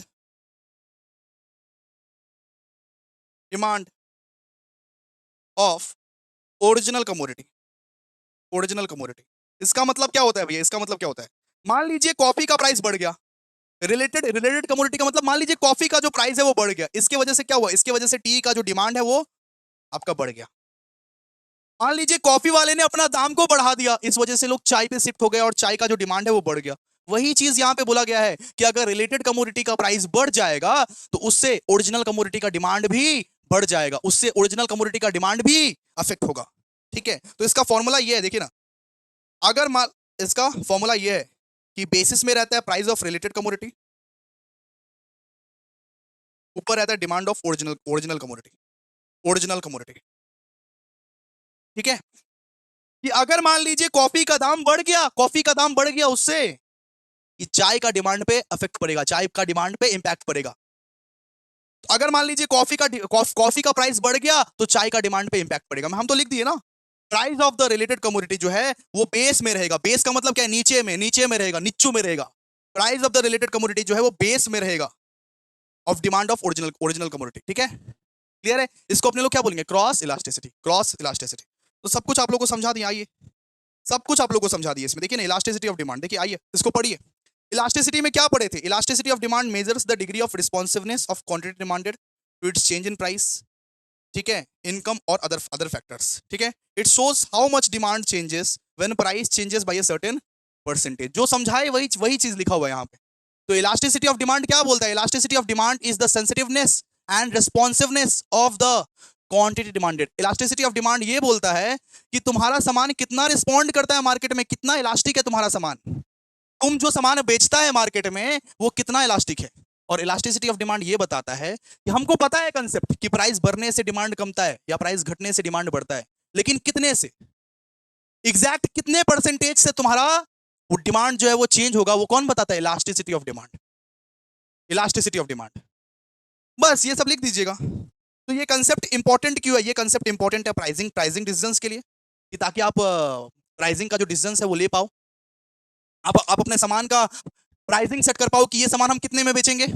revenue planning के लिए कि सेल्स का प्लानिंग कर पाओ, सेल्स वेल्स का प्लानिंग कर पाओ, कितना सेल्स अपने लोग को करना है, एंड गवर्नमेंट टैक्सेशन पॉलिसीज वगैरह वगैरह के लिए। ठीक है, तो इलास्टिसिटी ऑफ डिमांड ये बताता है कि हमको पता है कि प्राइस और डिमांड पे क्या रिलेशन है, कि प्राइस बढ़ता है तो डिमांड घटता है, प्राइस घटता है तो डिमांड बढ़ता है, लेकिन कितने से बढ़ेगा, एग्जैक्टली कितने से बढ़ेगा, ये बताता है आप लोगों को इलास्टिसिटी ऑफ डिमांड। तो आप लोग लिख देना, elasticity of demand is the sensitiveness and responsiveness of the quantity demanded which shows how much demand changes when price changes by a certain percentage। जब प्राइस कुछ परसेंटेज से चेंज हो जाता है तो उसका इंपैक्ट डिमांड पे क्या पड़ता है, ये बताता है इलास्टिसिटी ऑफ डिमांड। जब प्राइस कुछ परसेंटेज से चेंज हो जाता है तो उसका इंपैक्ट डिमांड पे ये क्या पड़ता है, ये बताता है इलास्टिसिटी ऑफ डिमांड। और ये इंपॉर्टेंट इसीलिए है कि ताकि आप अपना सामान का सही प्राइस सेट कर पाओ, सही प्राइस सेट कर पाओ कि ये पर्स हम कितने में बेचे, ये पर्स हम कितने में बेचे। आप प्रॉपर तरीके से रेवेन्यू प्लानिंग कर पाओ, आप जो सरकार के जो टैक्सेशन पॉलिसीज है उसको बेटर तरीके से आप समझ पाओ। इसीलिए आपको जरूरी पड़ता है कि प्राइस को कितना बढ़ाए कि डिमांड थोड़ा सा घट जाए, कि प्राइस को कितना कमाए कि डिमांड थोड़ा सा बढ़ जाए। ठीक है, income elasticity, cross price elasticity, ये मत पढ़िएगा, आर्क इलास्टिसिटी, प्राइस इलास्टिसिटी सब सब समझा दिया आप लोगों को। ठीक है, ये सब सब समझा दिए। ठीक है, देखिए ना, income elasticity of demand measures the degree of change in quantity demanded due change in the customer. मतलब कि इनकम के वजह से कितना क्वांटिटी डिमांडेड चेंज हो रहा है उसको क्या बोलते हैं, इनकम इलास्टिसिटी ऑफ डिमांड। और इसका रिलेशन लिख दीजिएगा कि जब जब इनकम बढ़ता है तब तब डिमांड बढ़ता है, जब जब इनकम कमता है तब तब डिमांड कम जाता है। क्रॉस इलास्टिसिटी भी आपको समझा दिए कि price of the related goods अगर बढ़ जाता है तो उसका impact demand of original commodity पे क्या पड़ता है। कॉफी वाले का प्राइस बढ़ गया, इसका इंपैक्ट चाय वाले का डिमांड पे क्या पड़ा, वो बताता है दोस्तों cross price elasticity of demand. इसको भी जस्ट बना बना के आप लोग लिख सकते हो। ठीक है, और प्राइस इलास्टिसिटी क्या बताता है, प्राइस इलास्टिसिटी कि प्राइस के चेंज होने की वजह से कितना डिमांड चेंज हो गया, इसको अपने लोग क्या बोलते हैं, प्राइस इलास्टिसिटी ऑफ डिमांड। सब तो समझा दिया आप लोग, सब तो समझा दिया। Price elasticity of demand measures the responsiveness of the quantity demanded to a change in the price, कि थोड़ा सा प्राइस चेंज हुआ उसका इंपैक्ट डिमांड पे कितना पड़ा, वो बताता है अपना प्राइस इलास्टिसिटी ऑफ डिमांड। ठीक है, क्लियर है। अच्छा, अब अपने लोग 5 मार्क्स के क्वेश्चंस पे बात करेंगे, 5 मार्क्स के क्वेश्चंस पे बात करेंगे। थोड़ा सा मैं पानी पानी पी के आता हूँ, थोड़ा सा मैं पानी पी के आता हूँ, बहुत थक चुका हूँ, थोड़ा सा पानी पी लेता हूँ, उसके बाद 5 मार्क्स के क्वेश्चंस पे बात करेंगे अपने लोग। ठीक है, चलो आप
आ जाओ, आ जाओ भाई, आ जाओ, आ जाओ।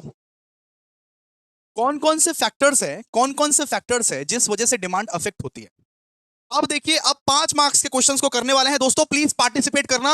हम कुछ भी पूछेंगे, आप लोग प्लीज पार्टिसिपेट करना, ठीक है।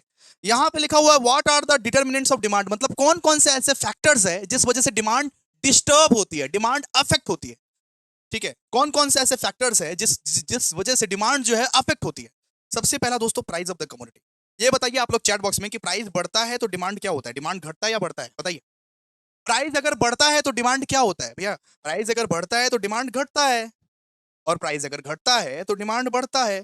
तो डिटर्मिनेंट्स ऑफ डिमांड यही बात बताता है कि प्राइस के बढ़ जाने पे या प्राइस के घट जाने पे डिमांड पे क्या इंपैक्ट पड़ता है, डिमांड पे क्या इंपैक्ट पड़ता है। तो अगर प्राइस बढ़ जाता है तो डिमांड घट जाता है, अगर प्राइस बढ़ जाता है तो डिमांड घट जाता है, अगर प्राइस घट जाता है तो डिमांड बढ़ जाता है। तो ये जो फैक्टर्स अफेक्टिंग डिमांड है वो यही बात बताता है कि प्राइस के बढ़ जाने पे डिमांड, मतलब ये डिमांड पे क्या इंपैक्ट पड़ता है, डिमांड पे क्या इंपैक्ट पड़ता है, या प्राइस के घट जाने पे डिमांड पे क्या इंपैक्ट पड़ता है, ठीक है। फिर होता है इनकम ऑफ कंज्यूमर, ठीक है। यहाँ पे देखिए, यहाँ पे यही सब चीज लिखा हुआ है कि there is a inverse relationship between price and quantity demanded. Price और क्वांटिटी डिमांडेड के बीच क्या है, इनवर्स रिलेशनशिप है, उल्टा रिश्ता चलता है कि प्राइस बढ़ता है तो डिमांड गिरता है, प्राइस घटता है तो डिमांड बढ़ जाता है, उल्टा रिलेशनशिप चलता है, उल्टा रिलेशनशिप चलता है। When price falls demand rises and when price rises demand falls. फिर होता है इनकम ऑफ द कंज्यूमर। आप बताइए कि इंसान का अगर इनकम बढ़ेगा तो डिमांड क्या होगा, बताइए तो। मेरा अगर इनकम बढ़ गया, मैं बहुत ज्यादा पैसा कमाने लगा मान लीजिए, तो मैं ज्यादा डिमांड करूंगा या मैं कम कम डिमांड करूंगा, प्लीज एक बार चैट बॉक्स में बताइए, नहीं बताओगे तो कुछ नहीं। इंसान का अगर मान लीजिए इनकम बढ़ गया, इनकम अगर मान लीजिए बढ़ गया, तो डिमांड वो कैसा करेगा, डिमांड वो कैसा करेगा, डिमांड ज्यादा करेगा ना। तो इनकम अगर बढ़ता है तो डिमांड ज्यादा होता है, इनकम अगर कम जाता है तो डिमांड कम होता है। मतलब ये एक पॉजिटिव रिलेशन है, पॉजिटिव रिलेशन। ये एक डायरेक्ट रिलेशनशिप है या ये एक पॉजिटिव रिलेशन है। So changes in income directly affects demand. Demand for the normal goods increases with income while demand for inferior good decreases, ठीक है। लेकिन मेन बात है पता है क्या है, कि मेरा जब इनकम बढ़ जाएगा ना तो मैं लो क्वालिटी गुड्स नहीं खरीदूंगा, लो क्वालिटी गुड्स का डिमांड मेरा कम जाएगा, हाई क्वालिटी गुड्स का डिमांड मेरा ज्यादा हो जाएगा। जब मैं ज्यादा अमीर हो जाऊंगा, ज्यादा अगर अमीर हो जाऊंगा तो ब्रांडेड क्वालिटी का सामान ज्यादा खरीदूंगा, लो क्वालिटी का सामान का डिमांड मैं कम कर दूंगा धीरे धीरे धीरे धीरे करके। मैं पहले प्यूना के शूज पड़ता था, लेकिन अब मैं प्यूमा के पहनूंगा। मैं पहले आदिदास पहनता था, लेकिन अब मैं एडिडास पहनूंगा, ठीक है। तो जब इनकम बढ़ता है इंसान का डिमांड भी बढ़ जाता है, लेकिन डिमांड हाई क्वालिटी गुड्स का बढ़ता है, इन्फीरियर गुड्स का नहीं। जो आपके लिए लो क्वालिटी गुड्स है, जो आपके नजरों में लो क्वालिटी गुड्स है, उसका डिमांड नहीं बढ़ाओगे आप, उसका डिमांड नहीं बढ़ाओगे आप। फिर बात करते हैं टेस्ट एंड प्रेफरेंस। तो डिमांड आपके लाइफस्टाइल के ऊपर, फैशन के ऊपर, हैबिट्स के ऊपर भी डिपेंड करता है। मान लो कि किसी किसी को आईफोन पसंद है, तो वो ना हर साल एक नया नया आईफोन खरीदेगा। मम्मी पापा हमको आईफोन खरीद दो वरना हम खाना नहीं खाएंगे, हम खाना नहीं खाएंगे वरना। किसी किसी को मान लो लाइफ स्टाइल ही ऐसा हो चुका है, किसी किसी की आदत हो चुकी है कि हमको सिर्फ आईफोन ही लेना है, तो वो आईफोन 17, आईफोन 18, आईफोन 19, आईफोन 20, जो भी आईफोन आता है वो खरीद देता है वो। आपके फ्रेंड सर्कल में दोस्तों ऐसा दोस्त दोस्त होगा कि जो भी आईफोन होगा ना वो खरीद लेगा नॉर्मली। तो डिमांड आपके ऊपर डिपेंड करता है, आपके ऊपर मेरे दोस्तों डिपेंड करता है, आपके लाइफस्टाइल के ऊपर, हैबिट्स के ऊपर। कोई मान लीजिए गांजा गांजा खोड़ आदमी है, गांजा खोड़, तो उसको कितना भी रोकिएगा ना कि गांजा मत खा भाई, गांजा मत खा, वो दारू वारू मत पी, वो वही नशा करेगा, वो नशाबाज इंसान है। तो डिमांड पूरा का पूरा आपके फैशन के ऊपर, हैबिट्स के ऊपर, कल्चर के ऊपर, लाइफस्टाइल के ऊपर डिपेंड करता है बेटा, ठीक है। डिमांड आपके ऊपर डिपेंड करता है, आप कैसा लेते हो। कोई मान लीजिए हैबिचुअल आदमी है, कोई मान लीजिए खाली दारू वारू पी के होता है ना, तो वो उसी चीज का डिमांड करेगा, प्राइस बढ़े प्राइस घटे उसके लिए कोई मैटर नहीं करता। एक हैबिचुअल आदमी के लिए कोई मैटर नहीं करता कि एक चीज का प्राइस घट रहा है, प्राइस बढ़ रहा है, वो डिमांड करेगा ही करेगा। आपका मान लीजिए एक आदत हो चुका है कि हमेशा आपको आईफोन ही लेना है, दिखावा ही करना है, आईना में वो कटा हुआ सेब ही दिखाना है मान लीजिए, कि সবাইকে দেখাবো কি ছবি এসছে আমার, ওহো কি ছবি এসছে আমার, সবাইকে দেখাবো এখানে অ্যাপেল আছে, আইফोन 17 টা নিচ্ছি। तो अगर आपको दिखाना है, आप हैबिचुअल हो, लाइफस्टाइल ही वैसा है, तो आप वही डिमांड करोगे, प्राइस बढ़े प्राइस घटे कोई फर्क नहीं पड़ता। किसी किसी को ना आईफोन का दाम अगर 2 लाख जाता है ना, किसी किसी को मजा आता है। हाँ, 2 লাখ টাকার ফোন, আমি তো নেবই, ইএমআই তে নেবো, কিডনি বিক্রি করে দেবো কিন্তু নেবো, কিন্তু কিন্তু নেबोई नेबोई। वो लोग किडनी फिडनी बेच देगा, ईएमआई पे ले लेगा, लेकिन आईफोन तो वो लोग लेगा ही लेगा, क्योंकि लाइफस्टाइल बन चुका है। आजकल लाइफस्टाइल बन चुका है, हैबिट बन चुका है, फैशन बन चुका है, फैशन बन चुका है। तो फैशन के चक्कर में, हैबिट्स के चक्कर में, लाइफस्टाइल के चक्कर में आप कोई भी सामान डिमांड कर देते हो प्राइस के बिना छोड़, ठीक है। फिर प्राइस ऑफ रिलेटेड गुड मतलब कि सब्स्टिट्यूट गुड्स भी एक फैक्टर हो सकता है, सब्स्टिट्यूट गुड्स और कॉम्प्लीमेंट्री गुड्स। तो ठीक है, ये भी एक फैक्टर बन सकता है, इसको तो ऑलरेडी हम समझा दिए। और एक फैक्टर पॉपुलेशन भी बन सकता है, ठीक है। अगर मान लीजिए अपना इंडिया का पॉपुलेशन ज्यादा है, अगर मान लीजिए अपना इंडिया का पॉपुलेशन ज्यादा है, तो डिमांड कम होगा कि ज्यादा? सब कोई बोलेगा। अगर अपना इंडिया का पॉपुलेशन ज्यादा है तो डिमांड कम होगा कि ज्यादा? सब कोई बोलेगा, सब कोई बोलेगा तो डिमांड ज्यादा होगा। अगर अपना इंडिया का पॉपुलेशन कम है तो डिमांड ज्यादा होगा कि कम? डिमांड कम होगा। सीधा सा बात है, ठीक है, क्लियर है। अगर इंडिया का डिमांड ज्यादा होगा, अगर इंडिया का पॉपुलेशन ज्यादा है तो डिमांड ज्यादा होगा, अगर इंडिया का पॉपुलेशन कम है तो डिमांड कम होगा। जितने ज्यादा लोग उतना ज्यादा डिमांड, जितने कम लोग उतना कम डिमांड। बात खत्म। तो ये सब क्या है? ये सब है factors affecting demand, price of the commodity, price of related goods, income of the consumer, taste and preference. Regular class में घुला घुला के आप लोगों को पढ़ाए थे, घुला घुला के अच्छे से पढ़ाए थे आप लोगों को, ठीक है। सबको समझ में आ गया ना? सबको बना बना के लिख देगा ना हौला लोग? एक बार प्लीज आप लोग लाइक करो, सबको लिख देगा ना? एक बार प्लीज रिस्पॉन्स कीजिए, सबको लिख देगा ना बना बना के? सबको लिख दोगे ना बना बना के? चलिए अब बात करते हैं law of demand. Law of demand को ना कंसेप्चुअली समझते हैं, कंसेप्चुअली समझते हैं इसको। लॉ ऑफ डिमांड क्या होता है, इसको अपने लोग कंसेप्चुअली समझते हैं। Law of demand, law of demand क्या बोलता है, इसको अपने लोग कंसेप्चुअली समझते हैं, ठीक है। लॉ ऑफ डिमांड बोलता है, कुछ वर्ड्स लिखवा रहे हैं, नहीं समझ में आएगा अभी, नहीं नहीं समझ में आएगा। लॉ ऑफ डिमांड बोलता है सेटरीज पड़िबास। कौन सा वर्ड भैया यूज कर रहे हो आप? चाइनीज, जापानीज, कौन सा वर्ड यूज करो? लॉ ऑफ डिमांड बोलता है कि सेटरीज पड़िबास, ऐसा ऐसा एक वर्ड बोलता है, ठीक है। और बोलता है तो मतलब वो सेटरीज परिवास का मतलब क्या होता है? इसका मतलब होता है अदर थिंग रिमेनिंग कांस्टेंट। मतलब डिमांड के जो बहुत सारे फैक्टर्स है, प्राइस को छोड़ के जो डिमांड के बहुत सारे फैक्टर्स है, price of related good, income of the consumer, habits, taste and preference, population, वो सब सेम रहो। अरे सेटरीज परिवास का मतलब क्या होता है? अदर थिंग्स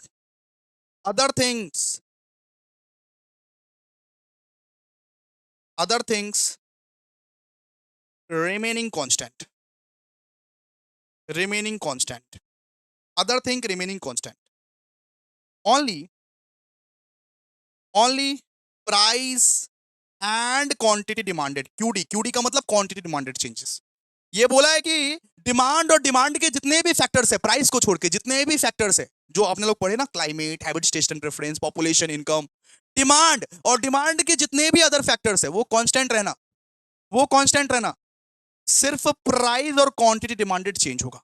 सिर्फ क्या चेंज होगा? प्राइस और क्वांटिटी डिमांडेड चेंज होगा। Other thing remaining constant, only price and quantity demanded changes. भैया अदर थिंग्स में क्या क्या आता है एक बार लिखवा दीजिए ना। तो अदर, बेटा जी अदर थिंग्स में क्या क्या आता है लिखिए। अदर थिंग्स में आता है हैबिट्स, ये टेस्ट एंड प्रेफरेंस, या रिलेटेड गुड्स जो अभी पढ़े अपने लोग, related goods, income of the consumer, ठीक है। जो अपने लोग पॉपुलेशन पढ़े, जितना भी फैक्टर्स अफेक्ट कर रहा था डिमांड को, वो सारा फैक्टर्स को कांस्टेंट रहने बोल रहा है कि सिर्फ ये चेंज होगा तो कौन चेंज होगा? प्राइस और क्यूडी। चेंज होगा तो कौन चेंज होगा? सिर्फ प्राइस और क्वांटिटी डिमांडेड। प्राइस और क्वांटिटी डिमांडेड सिर्फ चेंज होना चाहिए, बाकी सबको शांत रखो, बाकी सबको शांत रखो। लॉ ऑफ डिमांड बोलता है कि सिर्फ चेंज क्या होगा? प्राइस और क्वांटिटी डिमांडेड, और कुछ चेंज नहीं होगा। प्राइस और डिमांड सिर्फ चेंज होगा आपका। ये बोलता है कि जब प्राइस बढ़ेगा तो डिमांड घटेगा, और जब प्राइस घटेगा तो डिमांड बढ़ेगा। सिर्फ प्राइस और क्वांटिटी डिमांडेड का रिलेशन बनाओ, बाकी सारे जो फैक्टर्स पढ़े अभी अभी उसको छोड़ो, इग्नोर करो, कांस्टेंट रखो, कांस्टेंट रखो। अदर थिंग रिमेनिंग कांस्टेंट, ये सेटरीज परिवास का मतलब क्या? Other thing remaining constant, only price and QD changes. सिर्फ और सिर्फ प्राइस और क्वांटिटी, सिर्फ प्राइस और डिमांड को चेंज करो, बाकी सारा का सारा चीज वैसे का वैसे रख दो, कांस्टेंट रख दो, कांस्टेंट रख दो। उसको बोलते हैं अपने लोग लॉ ऑफ डिमांड। ये क्या इंडिकेट करता है? देखिए, so this indicates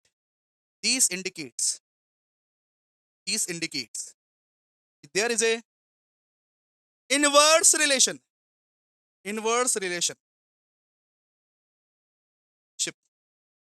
between price and quantity demanded। ये बोलता है कि प्राइस और क्वांटिटी डिमांडेड का जो रिश्ता है वो इनवर्स रिश्ता है, इनवर्स रिश्ता। ये बोलता है कि प्राइस और क्वांटिटी डिमांडेड का जो रिश्ता है वो उल्टा रिश्ता है, कि प्राइस अगर बढ़ता है डिमांड घट जाता है, प्राइस घटता है डिमांड बढ़ जाता है।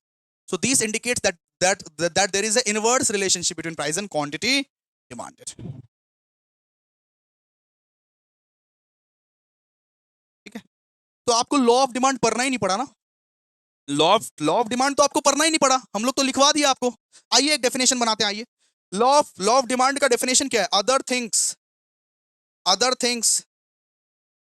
लॉ ऑफ डिमांड कभी भी पूछे ऐसे करके लिखिएगा, अदर थिंग रिमेनिंग कांस्टेंट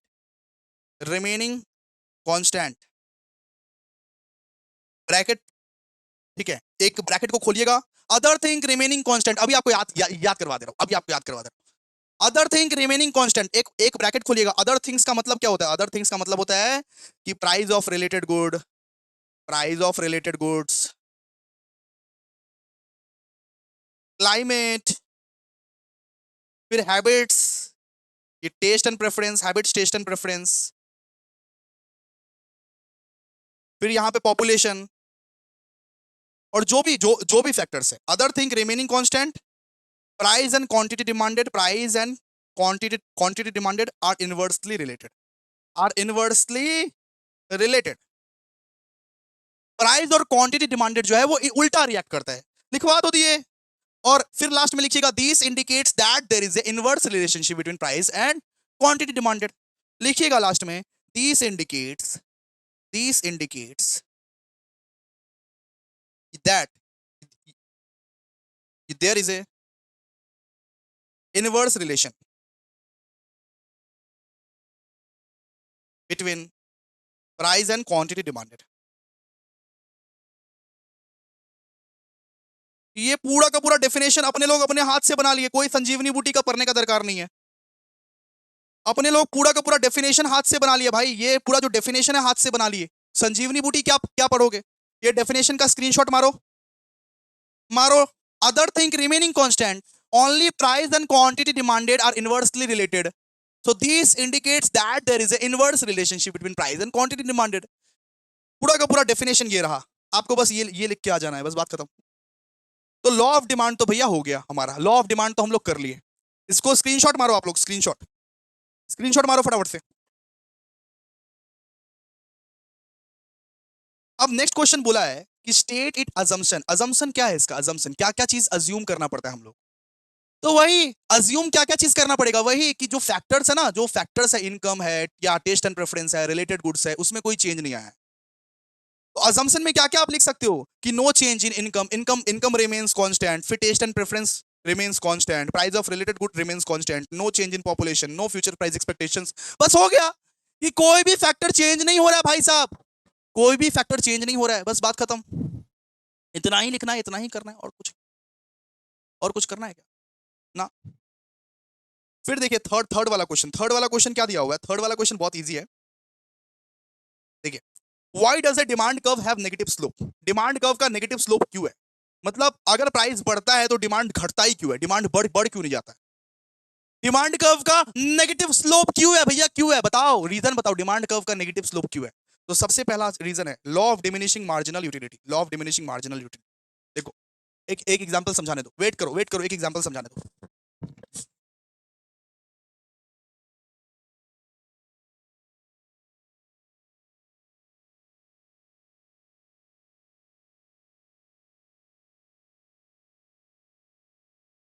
मान लो ये जूस है, ये क्या है बाबू? जूस है, ये जूस है, ठीक है, जूस है ये। अब ये जूस मेरे को 100 रुपए में पड़ रही है, मान लो ये जूस है, और ये जूस मेरे को मान लो 100 रुपीज में पड़ रही है, ठीक है। तो डिमिनिशिंग मार्जिनल यूटिलिटी क्या होता है?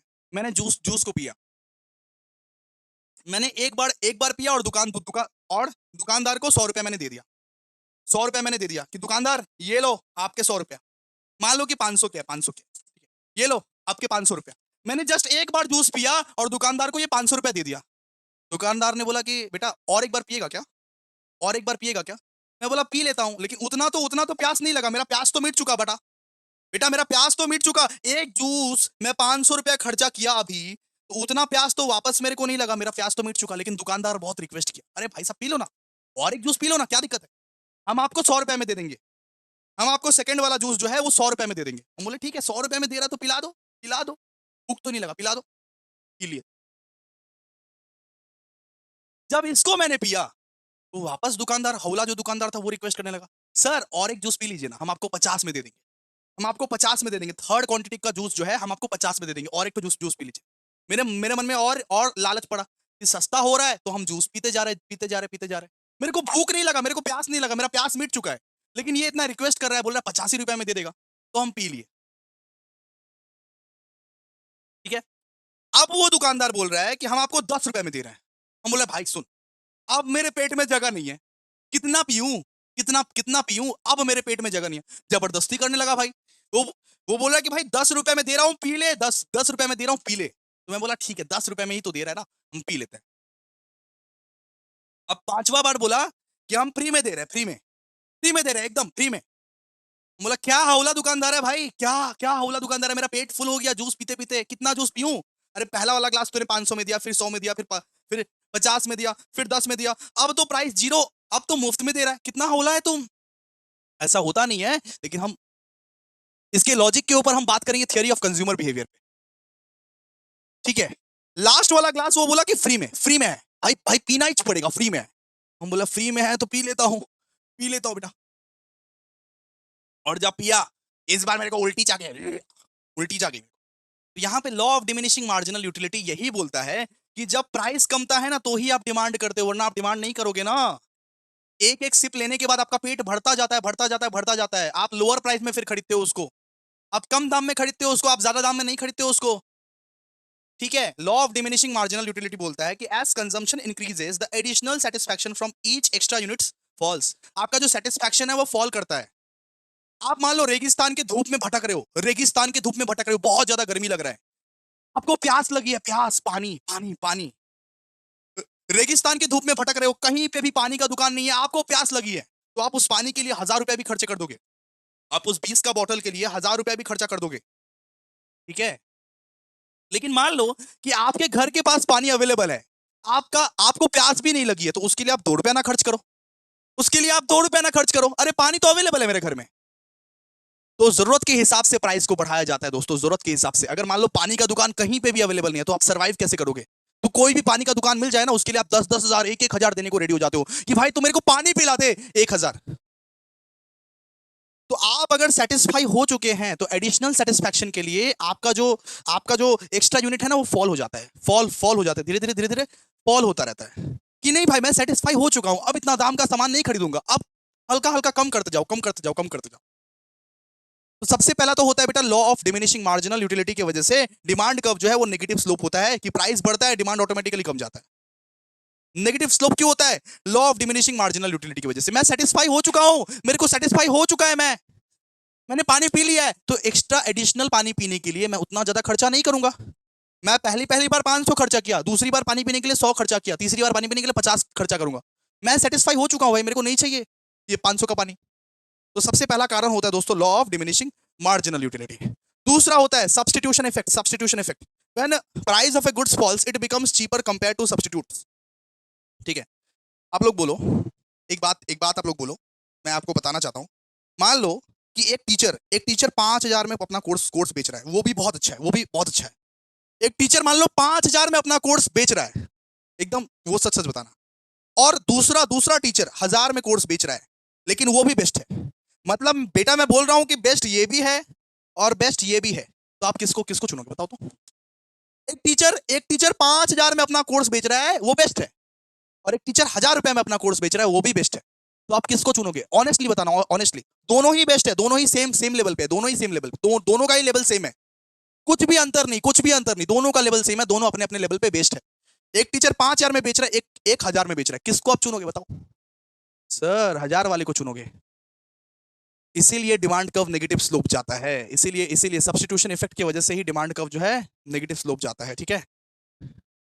ओके, सो आप इस केस में आप 1000 वाले टीचर को ज्यादा पसंद करोगे। वही तो होता है सब्स्टिट्यूशन इफेक्ट, कि अगर मार्केट में हमको कोई बेस्ट मिल रहा है वो भी सस्ते दाम में, अगर मार्केट में हमको बेस्ट मिल रहा है वो भी सस्ते दाम में, हम रिप्लेस कर देंगे उसको। अगर 5000 में भी बेस्ट बेस्ट टीचर पढ़ा रहे हैं और 1000 में भी बेस्ट टीचर पढ़ा रहे हैं, तो 1000 वाले टीचर के पास जाएंगे। तो इसको बोलते हैं अपने लोग सब्स्टिट्यूशन इफेक्ट, सब्स्टिट्यूशन इफेक्ट। फिर बात करते हैं अपने लोग इनकम इनकम इफेक्ट। इंसान का जब इनकम बढ़ता है तब डिमांड बढ़ जाता है, इंसान का जब इनकम घटता है तो डिमांड घट जाता है। इसको अपने लोग बोलते हैं दोस्तों इनकम इफेक्ट। ये सब क्या है कि डिमांड कर्व का नेगेटिव स्लोप क्यों होता है। तो अगर इंसान का इनकम घट गया तो डिमांड कम नहीं हो जाएगा? बताओ ना। हाँ सर कम जाएगा, कम जाएगा, कम जाएगा। फिर यहां पे बोला price attracts new new buyer. अगर मान लो कि प्राइस को हम कम कर दें तो हमारा नया नया बायर्स अट्रैक्ट होगा और डिमांड ज्यादा करेगा। हमारा नया नया बायर्स अट्रैक्ट होगा और डिमांड ज्यादा करेगा। तो वो भी तो एक पॉइंट मैटर करता है, वो भी एक पॉइंट तो मैटर करता ही है, वो भी एक पॉइंट तो मैटर करता ही है। ठीक है। फिर मल्टीपल यूजेस ऑफ गुड्स। अगर मान लो कि एक गुड है, मान लो मिल्क है, मिल्क मिल्क का बहुत सारा यूज है, बहुत सारा मल्टीपल यूज है। मिल्क से दही भी बनता है, कर्ड भी बनता है, चीज भी बनता है।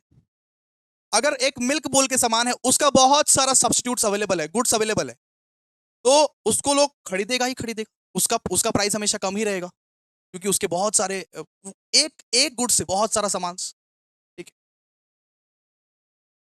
ठीक है। अब अपने लोग पढ़ते हैं what are the exceptions of demand.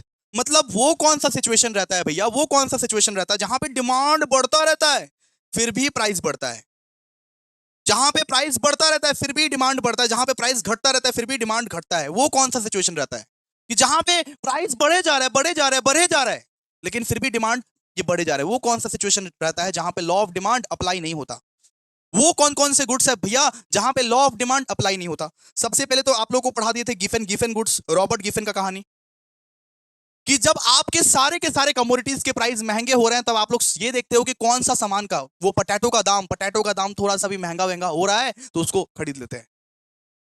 Giffen goods, Giffen Giffen goods तो ऑलरेडी आप लोग को समझा दिए थे। गिफन गुड्स मतलब वो गुड्स, गिफन गुड्स मतलब वो गुड्स की प्राइस बढ़ता रहता है फिर भी इंसान लोग डिमांड करता रहता है। क्यों? क्योंकि उनके पास और कोई चारा नहीं है। कोविड 19 में हर एक सामान का दाम जब बढ़ रहा था फिर भी आप कुछ ना कुछ तो कंज्यूम करोगे ना, कुछ ना कुछ तो खाओगे ना। इसीलिए एक ही सामान को, आलू आलू अगर खरीद रहे हो तो आलू अगर सस्ता है तो उस आलू को ही बार बार बार बार बार बार आप खरीदे जा रहे हो। ठीक है। फिर एक होता है प्रेस्टीज और वेबलिन गुड्स। प्रेस्टीज और वेबलिन गुड्स, अब देखिए बहुत सारे लोगों को ना, बहुत सारे अमीर लोग ऐसे होते हैं ना कि जिसको ना आईफोन खरीदना बहुत ज्यादा पसंद है, मर्सिडीज खरीदना बहुत ज्यादा पसंद है जो उसकी प्रेस्टीज को बढ़ाए। बहुत सारे लोग ये सोचते हैं कि मैं अगर आईफोन खरीदूंगा तो समाज में मेरी ज्यादा इज्जत बन जाएगी, मैं अगर मर्सिडीज चलाऊंगा तो समाज में बहुत ज्यादा इज्जत बन जाएगी। आप लोगों के ही खुद के ही दोस्त होंगे जो बहुत दिखावट करते होंगे, बहुत दिखावटी वाली जिंदगी जीते होंगे। वो लोग ये सोचते होंगे कि मेरे पास अगर आईफोन है तो मेरा प्रेस्टीज बहुत ज्यादा बन जाएगा, मेरा वैल्यू बहुत ज्यादा बन जाएगा। तो उन सारे गुड्स को अपने लोग बोलते हैं प्रेस्टीज गुड्स। देखिए आपकी मम्मी लोग आपकी मम्मी लोग कभी कभी आप सुने होंगे कि जब ना गोल्ड का दाम बढ़ता है ना, किसी भी चीज का दाम बढ़ता है, किसी भी चीज का दाम बढ़ता है ना तो उनको बहुत मजा आता है।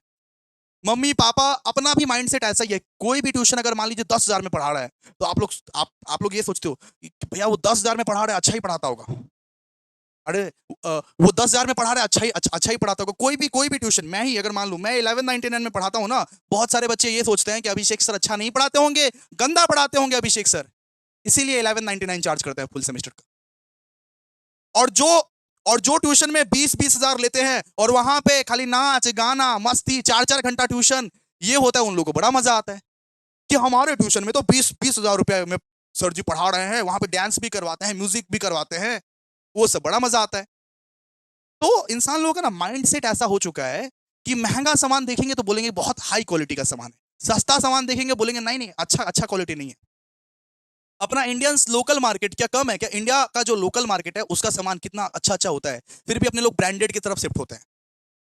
अपने लोग सोचते हैं कि 1,50,000 का आईफोन ले लेंगे तो बड़ा आदमी बन जाएंगे क्योंकि महंगा है वो। इसको अपने लोग बोलते हैं प्रेस्टीज गुड्स। प्रेस्टीज गुड्स मतलब जिससे अपना प्रेस्टीज बनता है, समाज में इज्जत बनता है, वो सामान लेना जिससे अपना समाज में इज्जत बनता है। तो मतलब आईफोन का दाम जब बढ़ेगा ना, आईफोन का दाम जब बढ़ेगा ना तो इन लोगों को ना मजा आएगा। वाह आईफोन का दाम 1,50,000 हो गया, वाह हम तो खरीदेंगे। बहुत लोगों को देखोगे कि किसी भी चीज का दाम अगर बढ़ता है ना तो मजा आने लगता है उन लोगों को। उन सारे गुड्स को हम लोग क्या बोलते हैं? Prestige goods. फिर expectations for future price rise. आप लोग अपना मम्मी को देखोगे कि मान लो गोल्ड का प्राइस बढ़ गया, गोल्ड का प्राइस, सोना का दाम मान लो बढ़ गया, तो वो ना ज्यादा ज्यादा खरीदेंगे, उसका ना वो डिमांड ज्यादा करेंगे। अगर किसी भी चीज का प्राइस अगर बढ़ता जा रहा है और एक्सपेक्टेड है कि फ्यूचर में और बढ़ेगा, तो उसका उसका डिमांड और बढ़ जाता है, उसका डिमांड और बढ़ जाता है। If consumer expect the price to be rise further they may buy more even at a higher price. अगर एक कस्टमर को पता चल गया कि गोल्ड का दाम फ्यूचर में और बढ़ने वाला है, फ्यूचर में सोना का दाम और बढ़ने वाला है, तो वो ज्यादा दाम में भी खरीदता है, ज्यादा दाम में भी खरीदता है। इसको अपने लोग बोलते हैं दोस्तों expectations of future price rise, expectations of future price rise. ये भी एक एक्सेप्शन है, ये भी एक एक्सेप्शन है। गिफन गुड्स, प्रेस्टीज और वेबलेन गुड्स और expectation of future price rise. फिर इग्नोरेंस ऑफ हैबिट, इग्नोरेंस और हैबिट मतलब आपको मान लीजिए मम्मी मम्मी मार्केट में भेज दी, आपको मम्मी आपको मान लीजिए मार्केट में भेज दी कि चुन्नू मुन्नू बेटा आप 1 kg टमाटर लेके आओ। तो मार्केट में आप जाते हो, वो टमाटर वाले से प्राइस नहीं पूछते हो, बोलते हो कि भैया 1 kg टमाटर देना। लेते हो कितने? 100 रुपए। मम्मी को देखना मम्मी कितना भाव तोल करेगी, नहीं नहीं 100 नहीं 90 देंगे 80 देंगे। आप लोग तो बार्गेनिंग करते नहीं हो, आप लोग तो केयरलेस बच्चे हो। आप लोगों को क्या कभी मम्मी ने मार्केट भेजा है बेटा? आप लोगों को मार्केट मम्मी भेजता है तो आप लोग इग्नोर कर देते हो, छोड़ो तो जितना भी ले रहा दे देते हैं। आपको कोई नॉलेज ही नहीं है, उस वजह से भी आप इग्नोर करते हो। तो मार्केट में जो जाते हो 1 kg आलू लेने के लिए, 1 kg शिमला मिर्च लेने के लिए, कुछ भी लेने के लिए जाते हो, तो उसका आप लोगों को अगर नॉलेज नहीं रहेगा तो आप क्या प्राइस समझोगे, क्या डिमांड समझोगे? कुछ भी नहीं समझोगे। जो भी दाम वो शॉपकीपर लेगा वो दाम आप दे के आ जाओगे। ठीक है। फिर इमरजेंसी सिचुएशन, इमरजेंसी में क्या आप पैसा ऐसा देखोगे क्या? मान लो कि आपके फैमिली मेंबर कोई हॉस्पिटलाइज्ड है, आप उस समय में पैसा ऐसा देखने लगोगे क्या? नहीं भैया और सस्ता करो, और सस्ता करो। नहीं, उस समय में हम प्राइस डिमांड कुछ भी नहीं देखते हैं। उस समय में अगर बढ़ा हुआ प्राइस में भी अगर कुछ हम लोग को मिल रहा है, फिर भी हम डिमांड ज्यादा करते हैं। During war, shortages and natural disasters people purchase more goods regardless of price. Price की चिंता छोड़, इमरजेंसी सिचुएशन में प्राइस की चिंता छोड़। भाई मैं अपने पापा को पहले बचाऊं, जो हॉस्पिटलाइज्ड हो चुके हैं मेरे फैमिली मेंबर्स में, उनको मैं पहले बचाऊं, उसके बाद प्राइस की चिंता। ये सब क्या है? ये सब ऐसे एक्सेप्शंस है जो कि जहां प्राइस बढ़ता रहता है फिर भी डिमांड बढ़ता है। Exceptions of law of demand का मतलब क्या? कि जहां पे लॉ ऑफ डिमांड काम नहीं करता। Exceptions of law of demand का मतलब क्या? जहां पे लॉ ऑफ डिमांड काम नहीं करता, कि प्राइस बढ़ता है फिर भी डिमांड ज्यादा है, फिर भी डिमांड ज्यादा है। जैसे कि गिफन गुड्स, गिफन गुड्स आप लोगों को एग्जांपल दे दिए। जैसे कि प्रेस्टीज गुड्स, प्रेस्टीज गुड्स का मतलब क्या है? कोई बड़ा बड़ा आदमी लोग क्या करता है, बड़ा बड़ा आदमी लोग, अमीर अमीर आदमी लोग क्या करता है कि प्राइस बढ़ता रहता है, फिर उन लोगों को मजा आता है, आह मेरा तो स्टेटस है, हम तो आईफोन ही खरीदता है, आईफोन का प्राइस बढ़ने दो और बढ़ जाए, हम तो अमीर हैं, हम खरीदेंगे उसको, अपना प्रेस्टीज दिखाएंगे, औकात दिखाएंगे हम अपना। उसको बोलते हैं प्रेस्टीज गुड्स। जहां पे प्राइस बढ़ता रहता है एक एक गुड्स का, फिर भी डिमांड करते रहता है। जैसे iPhone, luxury goods, Lamborghini, Hayabusa. ठीक है। फिर expectations of future price rise. कुछ मम्मी आंटीज लोग होती है कि गोल्ड का दाम बढ़ रहा है तो बोलती है हाँ जी गोल्ड हम लोग ले ही लेते हैं, गोल्ड का दाम बढ़ रहा है तो डिमांड हम लोग ज्यादा ज्यादा करेंगे। उसको उसको हम लोग बोलते हैं expectations of future price. Ignorance of habit.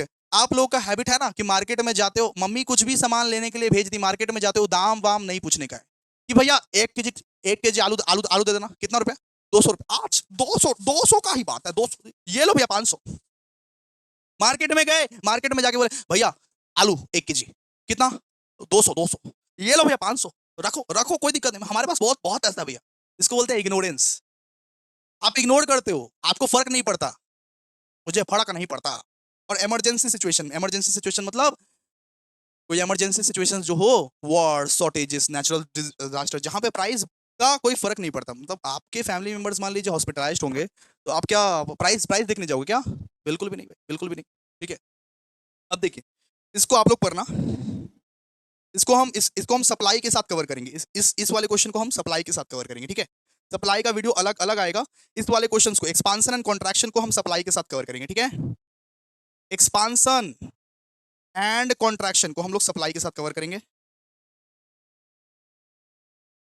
Expansion and contraction को अपने लोग सप्लाई के साथ कवर करेंगे। और increase and decrease, increase and decrease इसको हम लोग सप्लाई के साथ कवर करेंगे। ठीक है। अब आ जाओ last question, last question, last question है भैया 10 मार्क्स का, लास्ट क्वेश्चन है 10 मार्क्स का। What are the different types of price elasticity of demand? Different types of price elasticity of demand. आओ फटाफट। ठीक है। देखिए रियल लाइफ एग्जांपल्स के साथ आप लोगों को सब हम समझा देंगे। ठीक है। रियल लाइफ एग्जांपल्स के साथ देखिए सबसे सबसे पहले अपने अपने लोग पढ़ेंगे परफेक्ट इनइलास्टिक डिमांड। तो परफेक्ट इनइलास्टिक डिमांड क्या बोलता है? परफेक्ट इनइलास्टिक डिमांड बोलता है कि प्राइस के थोड़े से चेंज होने की वजह से अगर डिमांड अनडिसेंट तरीके से बढ़ जाती है, उसको बोलते हैं दोस्तों परफेक्टली इनइलास्टिक डिमांड। मान लीजिए आपके मोहल्ले में, एग्जांपल एग्जांपल, आपके मोहल्ले में 4 पानीपुरी वाला है, 4 पानीपुरी वाला। ठीक है। आप लोग आंसर दीजिएगा। ये ए, इसका नाम है बेटा बी, इसका नाम है सी, इसका नाम है डी। ठीक है, मान लीजिए आपके जो इलाके हैं वहां पे 4 ठो पानी पूरी वाला एकदम बैठता है, ए बी सी डी। आपका जो इलाका है वहां पे 4 पुचका वाला एक लाइन लगा के बैठता है। आप लोग प्लीज प्लीज बताइएगा। और चारों पुचका वाला का सेम टेस्ट है, सेम टेस्ट, मतलब चारों पुचका वाला बेस्ट है। सबके सबके सेम है, सबके सेम सेम टेस्ट है। मतलब चारों के चारों पुचका वाला का टेस्ट, प्रेफरेंस, सब कुछ सेम, सब कुछ सेम। बस शकल छोड़ के सब सेम है पुचका वाला का। ठीक है, मान लीजिए ये जो पुचका वाला ए है, ये आपका पुचका बेचता है वो 10 रुपए में। पुचका वाला जो बी है वो भी सेम प्राइस में बेचता है। पुचका वाला सी भी सेम प्राइस में बेचता है। पुचका वाला डी भी सेम सेम प्राइस में बेचता है। सब 10 रुपए में ही बेच रहा है। तो भैया सबके पास इक्वली कस्टमर जा रहे हैं, कोई दिक्कत नहीं है, कोई दिक्कत नहीं है। सब कुछ तो सेम है, सब कुछ तो सेम है, सब कुछ तो सेम है। तो इसको अपने लोग बोलते हैं परफेक्ट परफेक्ट मार्केट। ठीक है, सब कुछ तो सेम है यहाँ पे। इसको अपने लोग बोलते हैं कि परफेक्ट कंपेटिटिव मार्केट। मतलब मान लीजिए आपके जो घर के पास है, घर के पास 4 पुचका वाला लाइन लगा के है और सबका रेट मान लीजिए सेम है। अब क्या हुआ, अब क्या हुआ, सुनिए अब क्या हुआ। अब बी ना एक सियाना बुद्धि किया। ये जो बी है अपना बी, ये जो बी पुचका वाला है, ये सियाना बुद्धि किया। ये बोला अपन को तो ट्रिप में जाना है, अपन को तो हांगकांग ट्रिप में जाना है। आप लोगों को पता है ना कि पुचका वाला लोग बहुत बहुत बहुत ज्यादा कमाता है। अपन को तो हांगकांग ट्रिप में जाना है।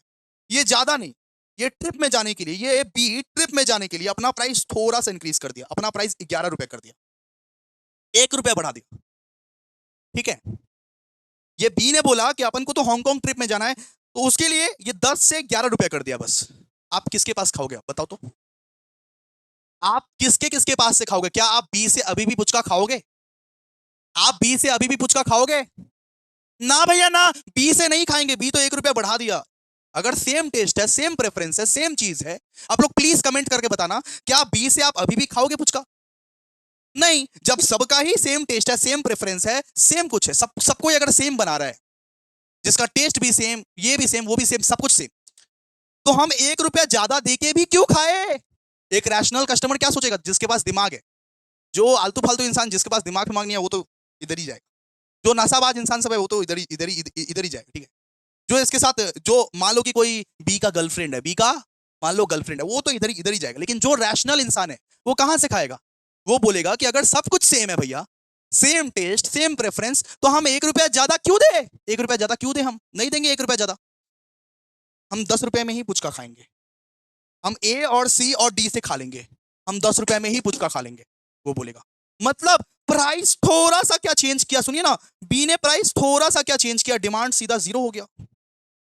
डिमांड 0 हो गया सीधा। ठीक है, क्लियर है ना? सो इस वाले कंसेप्ट को हम लोग बोलते हैं दोस्तों परफेक्टली इलास्टिक डिमांड। सॉरी, हम यहां चले गए थे, ये वाला पेज में हम चले गए थे। ये वाला पेज में हम गलती से चले गए। ये वाला जो कंसेप्ट समझाया ना, ये क्या है? Perfectly elastic demand. ठीक है, परफेक्टली इलास्टिक डिमांड का कंसेप्ट है कि प्राइस इस लेवल पे ठीक था। जब आप 10 रुपए में प्राइस, जब आप 10 में प्राइस पुचका बेच रहे थे, तब डिमांड इतना आ रहा था। देखिए डिमांड इतना आ रहा था। जब आप अपना पुचका का दाम 11 रुपए किए तो सीधा 0, डिमांड है ही नहीं, 0। कि जब आप 10 रुपए में पुचका बेच रहे थे तो फिर डिमांड तो इतना आ रहा था, कोई दिक्कत नहीं। जब आप अपना पुचका का दाम 11 रुपए किए, सीधा 0, सीधा 0, आएंगे ही नहीं तुम्हारे पास कस्टमर। ठीक है, तो ये कंसेप्ट परफेक्टली इलास्टिक का है, परफेक्टली इलास्टिक का है कंसेप्ट, परफेक्टली इलास्टिक डिमांड। ठीक है ना, क्या लिखा हुआ है? Under this type even a small change in the price causes an unlimited change in quantity demanded. कि पुचका वाला क्या किया कि वो अपराध क्या किया था? वो कुछ अपराध नहीं किया था, वो सिर्फ 10 रुपए का पुचका को 11 रुपए बढ़ा दिया। तो आप लोग नहीं खाए उससे। आप लोग बोले कि हम नहीं खाएंगे, 1 रुपया ज्यादा देके क्यों खाए जब सब कुछ सेम है? जब सब कुछ सेम है, जब सब कोई सेम टेस्ट, सेम प्रेफरेंस, सब कुछ सेम बेच रहा है, तो हम 1 रुपया एक्स्ट्रा देके भी क्यों खाए बी से? सब सारा कस्टमर ए, सी और डी से खाने लगा। तो यहां पे ये परफेक्टली इलास्टिक डिमांड भी यही बोलता है, परफेक्टली इलास्टिक डिमांड भी यही बोलता है कि प्राइस के थोड़े से चेंज की वजह से डिमांड अंटसंट बढ़ गई, डिमांड अंटसंट बढ़ गई या डिमांड अंटसंट कम गई। इसको अपने लोग क्या बोलते हैं? Perfectly elastic demand. कि 10 रुपया की जगह हम 11 रुपया किए, इसकी वजह से देखो डिमांड ही नहीं हो रहा, डिमांड ही नहीं है, डिमांड का कोई लाइन ही नहीं है। मतलब कि 10 रुपए में इतना डिमांड हो रहा था, 11 रुपए में कोई डिमांड ही नहीं है भाई, कोई डिमांड ही नहीं है।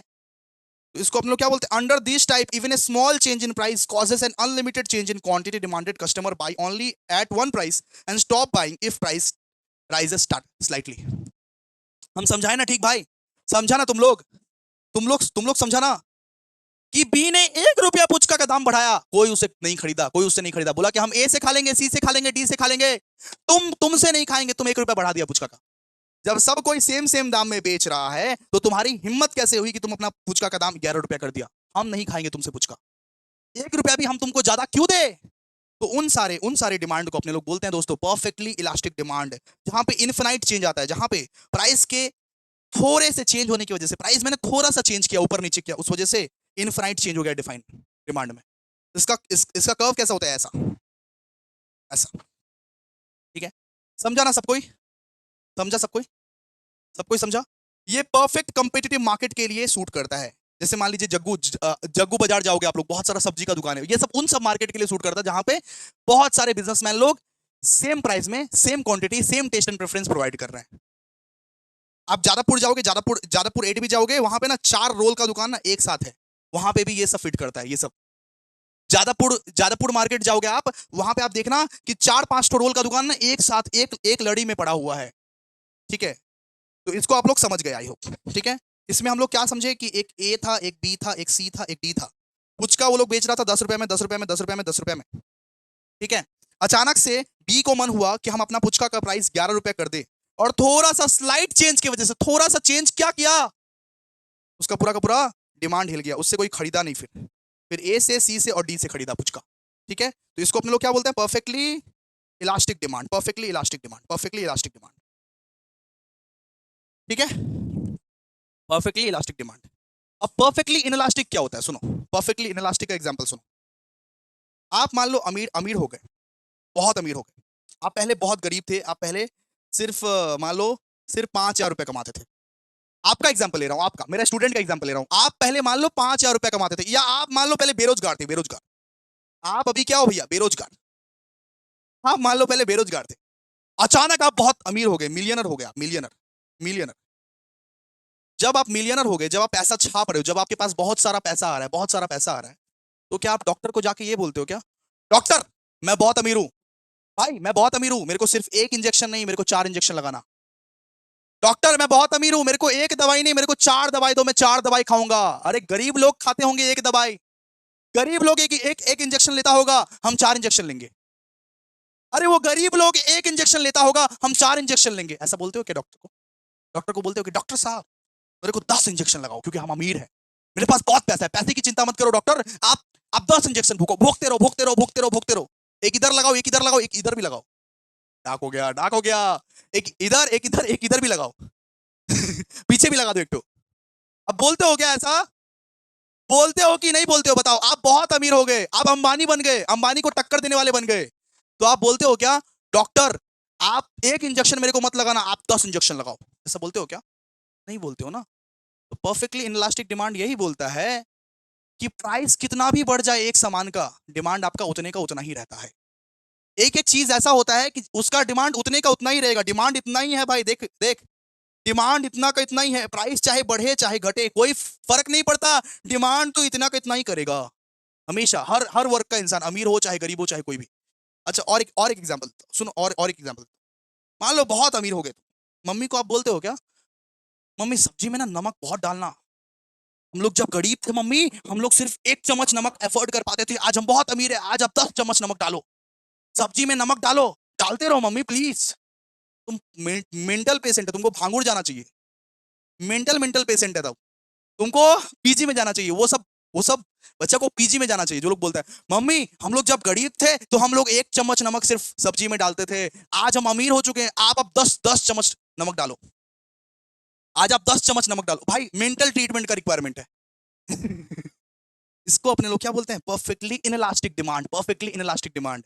कि प्राइस कितना भी चेंज हो जा, ए प्राइस तू कितना भी चेंज हो जा, लेकिन डिमांड इतने का इतना ही रहेगा, डिमांड इतना ही रहेगा, इतना। देखो ना, ये बॉर्डर क्या हुआ, डिमांड इतने का इतना ही रहेगा। प्राइस देखो, इस प्राइस पहले 10 था, अब 20 हो चुका, लेकिन डिमांड इतने का इतना ही है, डिमांड बढ़ेगा नहीं। डिमांड ना ना ना ना, प्राइस बढ़े चाहे प्राइस घटे, डिमांड इतने का इतना ही है।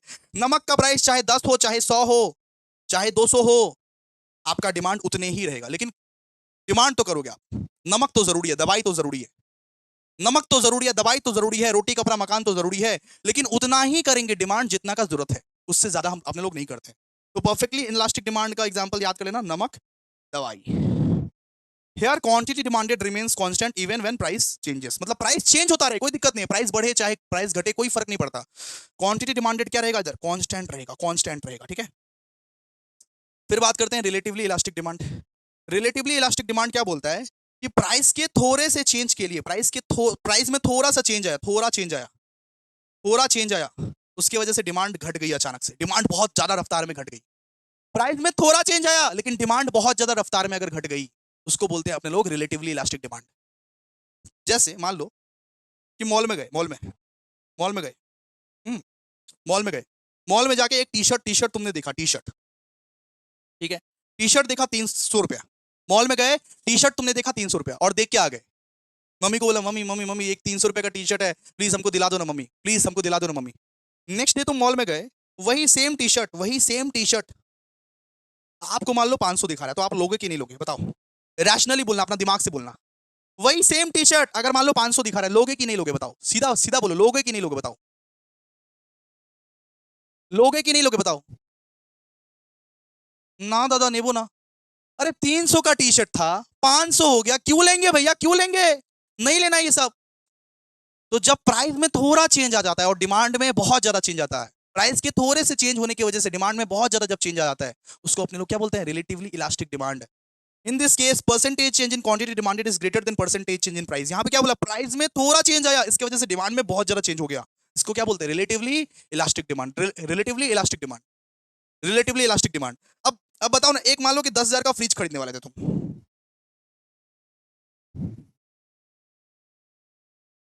एक एक मान लो कि 10,000 का फ्रिज फ्रिज खरीदने वाले थे, उसका दाम अगले दिन गए 20,000 हो गया, लोगे क्या फ्रिज, अब बोलो भाई लोगे क्या फ्रिज। एक एक 10,000 का फ्रिज खरीदने वाले थे, अगले दिन गए उस फ्रिज का दाम 20,000 हो गया, लोगे क्या, नहीं नहीं लोगे, नहीं लोगे। तो जब प्राइस का थोड़ा सा चेंज करने की वजह से, प्राइस थोड़ा सा चेंज हुआ है भाई, उस वजह से डिमांड बहुत ज्यादा चेंज हो गया, डिमांड बहुत ज्यादा चेंज हो गया, उस वजह से सारे के सारे कस्टमर नकार है, छी जाओ आप नहीं लेंगे तुम्हारा प्रोडक्ट, जाओ हमको नहीं चाहिए टी शर्ट तुम्हारा। टी शर्ट मॉल में दिखा रहा था 300 रुपया, अगला दिन 500 हो गया, हौला हूं क्या, ये टी शर्ट लू मैं, नहीं चाहिए टी शर्ट, नहीं चाहिए टी शर्ट। अच्छा, अच्छा ये बताओ कि अगर 1 रुपया का माचिस, लॉजिकली बताना, वापस बता रहा हूँ, इसका एक्सेप्शन बता रहा हूँ, ठीक है, रिलेटिवली इलास्टिक का एक्सेप्शन बता रहा हूँ। 1 रुपया का माचिस अगर मान लो 2 रुपया हो गया, 1 रुपया का माचिस अगर मान लो 2 रुपया हो गया, तो तुम खरीदोगे क्या, आप लोग बोलोगे नहीं, क्योंकि भैया नहीं, मैं बोलूंगा तुम खरीदोगे, क्यों, ये इसका एक्सेप्शन है। अगर आपका अगर पूरा का पूरा बजट में वो बहुत छोटा सा पोर्शन कंटेन करता है आपका, फिर 1 रुपया से क्या मायना, एक रुपए से ही तो बढ़ा है, 1 रुपये से ही तो बढ़ा है, माचिस तो 1 रुपया का ही है ना, इसी इसी वजह से आप खरीद रहे हो, क्योंकि आपका बहुत बड़ा बजट में छोटा सा संख्या रखता है माचिस, माचिस कुछ मैटर नहीं करता, ठीक है। तो रिलेटिवली इलास्टिक डिमांड किसको बोलते हैं, रिलेटिवली इलास्टिक डिमांड का मतलब जब परसेंटेज चेंज होता है प्राइस में और क्वांटिटी डिमांडेड में ज्यादा चेंज होता है, थोड़े से प्राइस में चेंज होने की वजह से क्वांटिटी डिमांडेड ज्यादा चेंज हो रहा है, इसको बोलते हैं रिलेटिवली इलास्टिक डिमांड। इसका ग्राफ इस तरीके से बनता है, देख सकते हो आप लोग, ठीक है। फिर बात करते हैं रिलेटिवली इनइलास्टिक डिमांड, इसको भी हमको समझाने दीजिए, रिलेटिवली इनइलास्टिक डिमांड, ठीक है। Here percentage change in quantity demand is less than the percentage change in price. मान लीजिए आईआरसीटीसी का रेलवे टिकट मान लीजिए, रेलवे टिकट पहले मान लीजिए 1,000 में मिला करती थी, अब 1,500 हो गई है, तो क्या आप रेल से सफर करना बंद बंद कर दोगे क्या, रेल से सफर करना बंद कर दोगे क्या। रेलवे टिकट 1,000 में मिला करती थी, अब 1,500 की हो गई है, तो क्या रेल से सफर करना बंद करोगे कि नहीं करोगे बताओ, नहीं नहीं बोलो, 50% से इंक्रीज कर गई है प्राइस, रेल से सफर करोगे कि नहीं करोगे बताओ। करूंगा भैया करूंगा, क्योंकि रेलवे तो इंपॉर्टेंट है, रेल से सफर नहीं करूंगा तो किधर सफर नहीं करूंगा। तो जिस भी गुड्स के सब्सटीट्यूट अवेलेबल नहीं होते ना भैया, जिस भी गुड्स के सब्सटीट्यूट अवेलेबल नहीं होते ना, तो उसका प्राइस थोड़ा सा अगर चेंज भी हो जाता है, फिर भी क्वांटिटी डिमांडेड का चेंज ज्यादा नहीं होता है।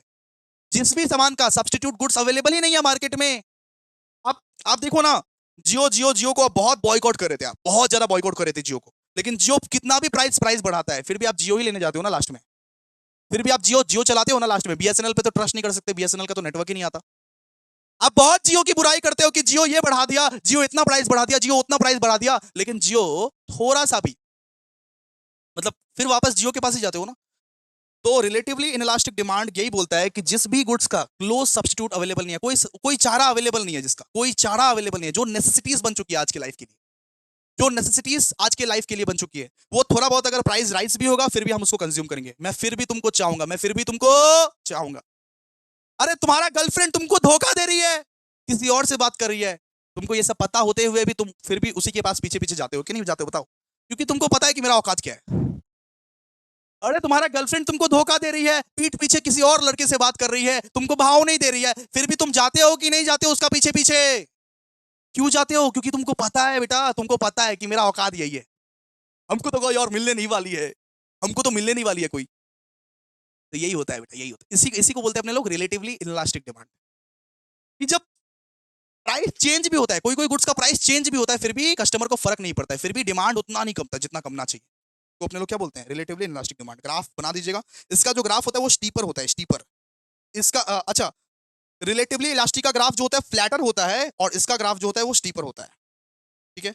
फिर बात करते हैं unitary elastic demand. Unitary elastic demand मतलब under unit elastic demand percentage change in quantity demand is exactly percentage change in price. मतलब जितने से परसेंटेज चेंज इन प्राइस हुआ उतने से ही percentage change in quantity demanded हुआ, उसको अपने लोग क्या बोलते हैं? Unitary elastic demand.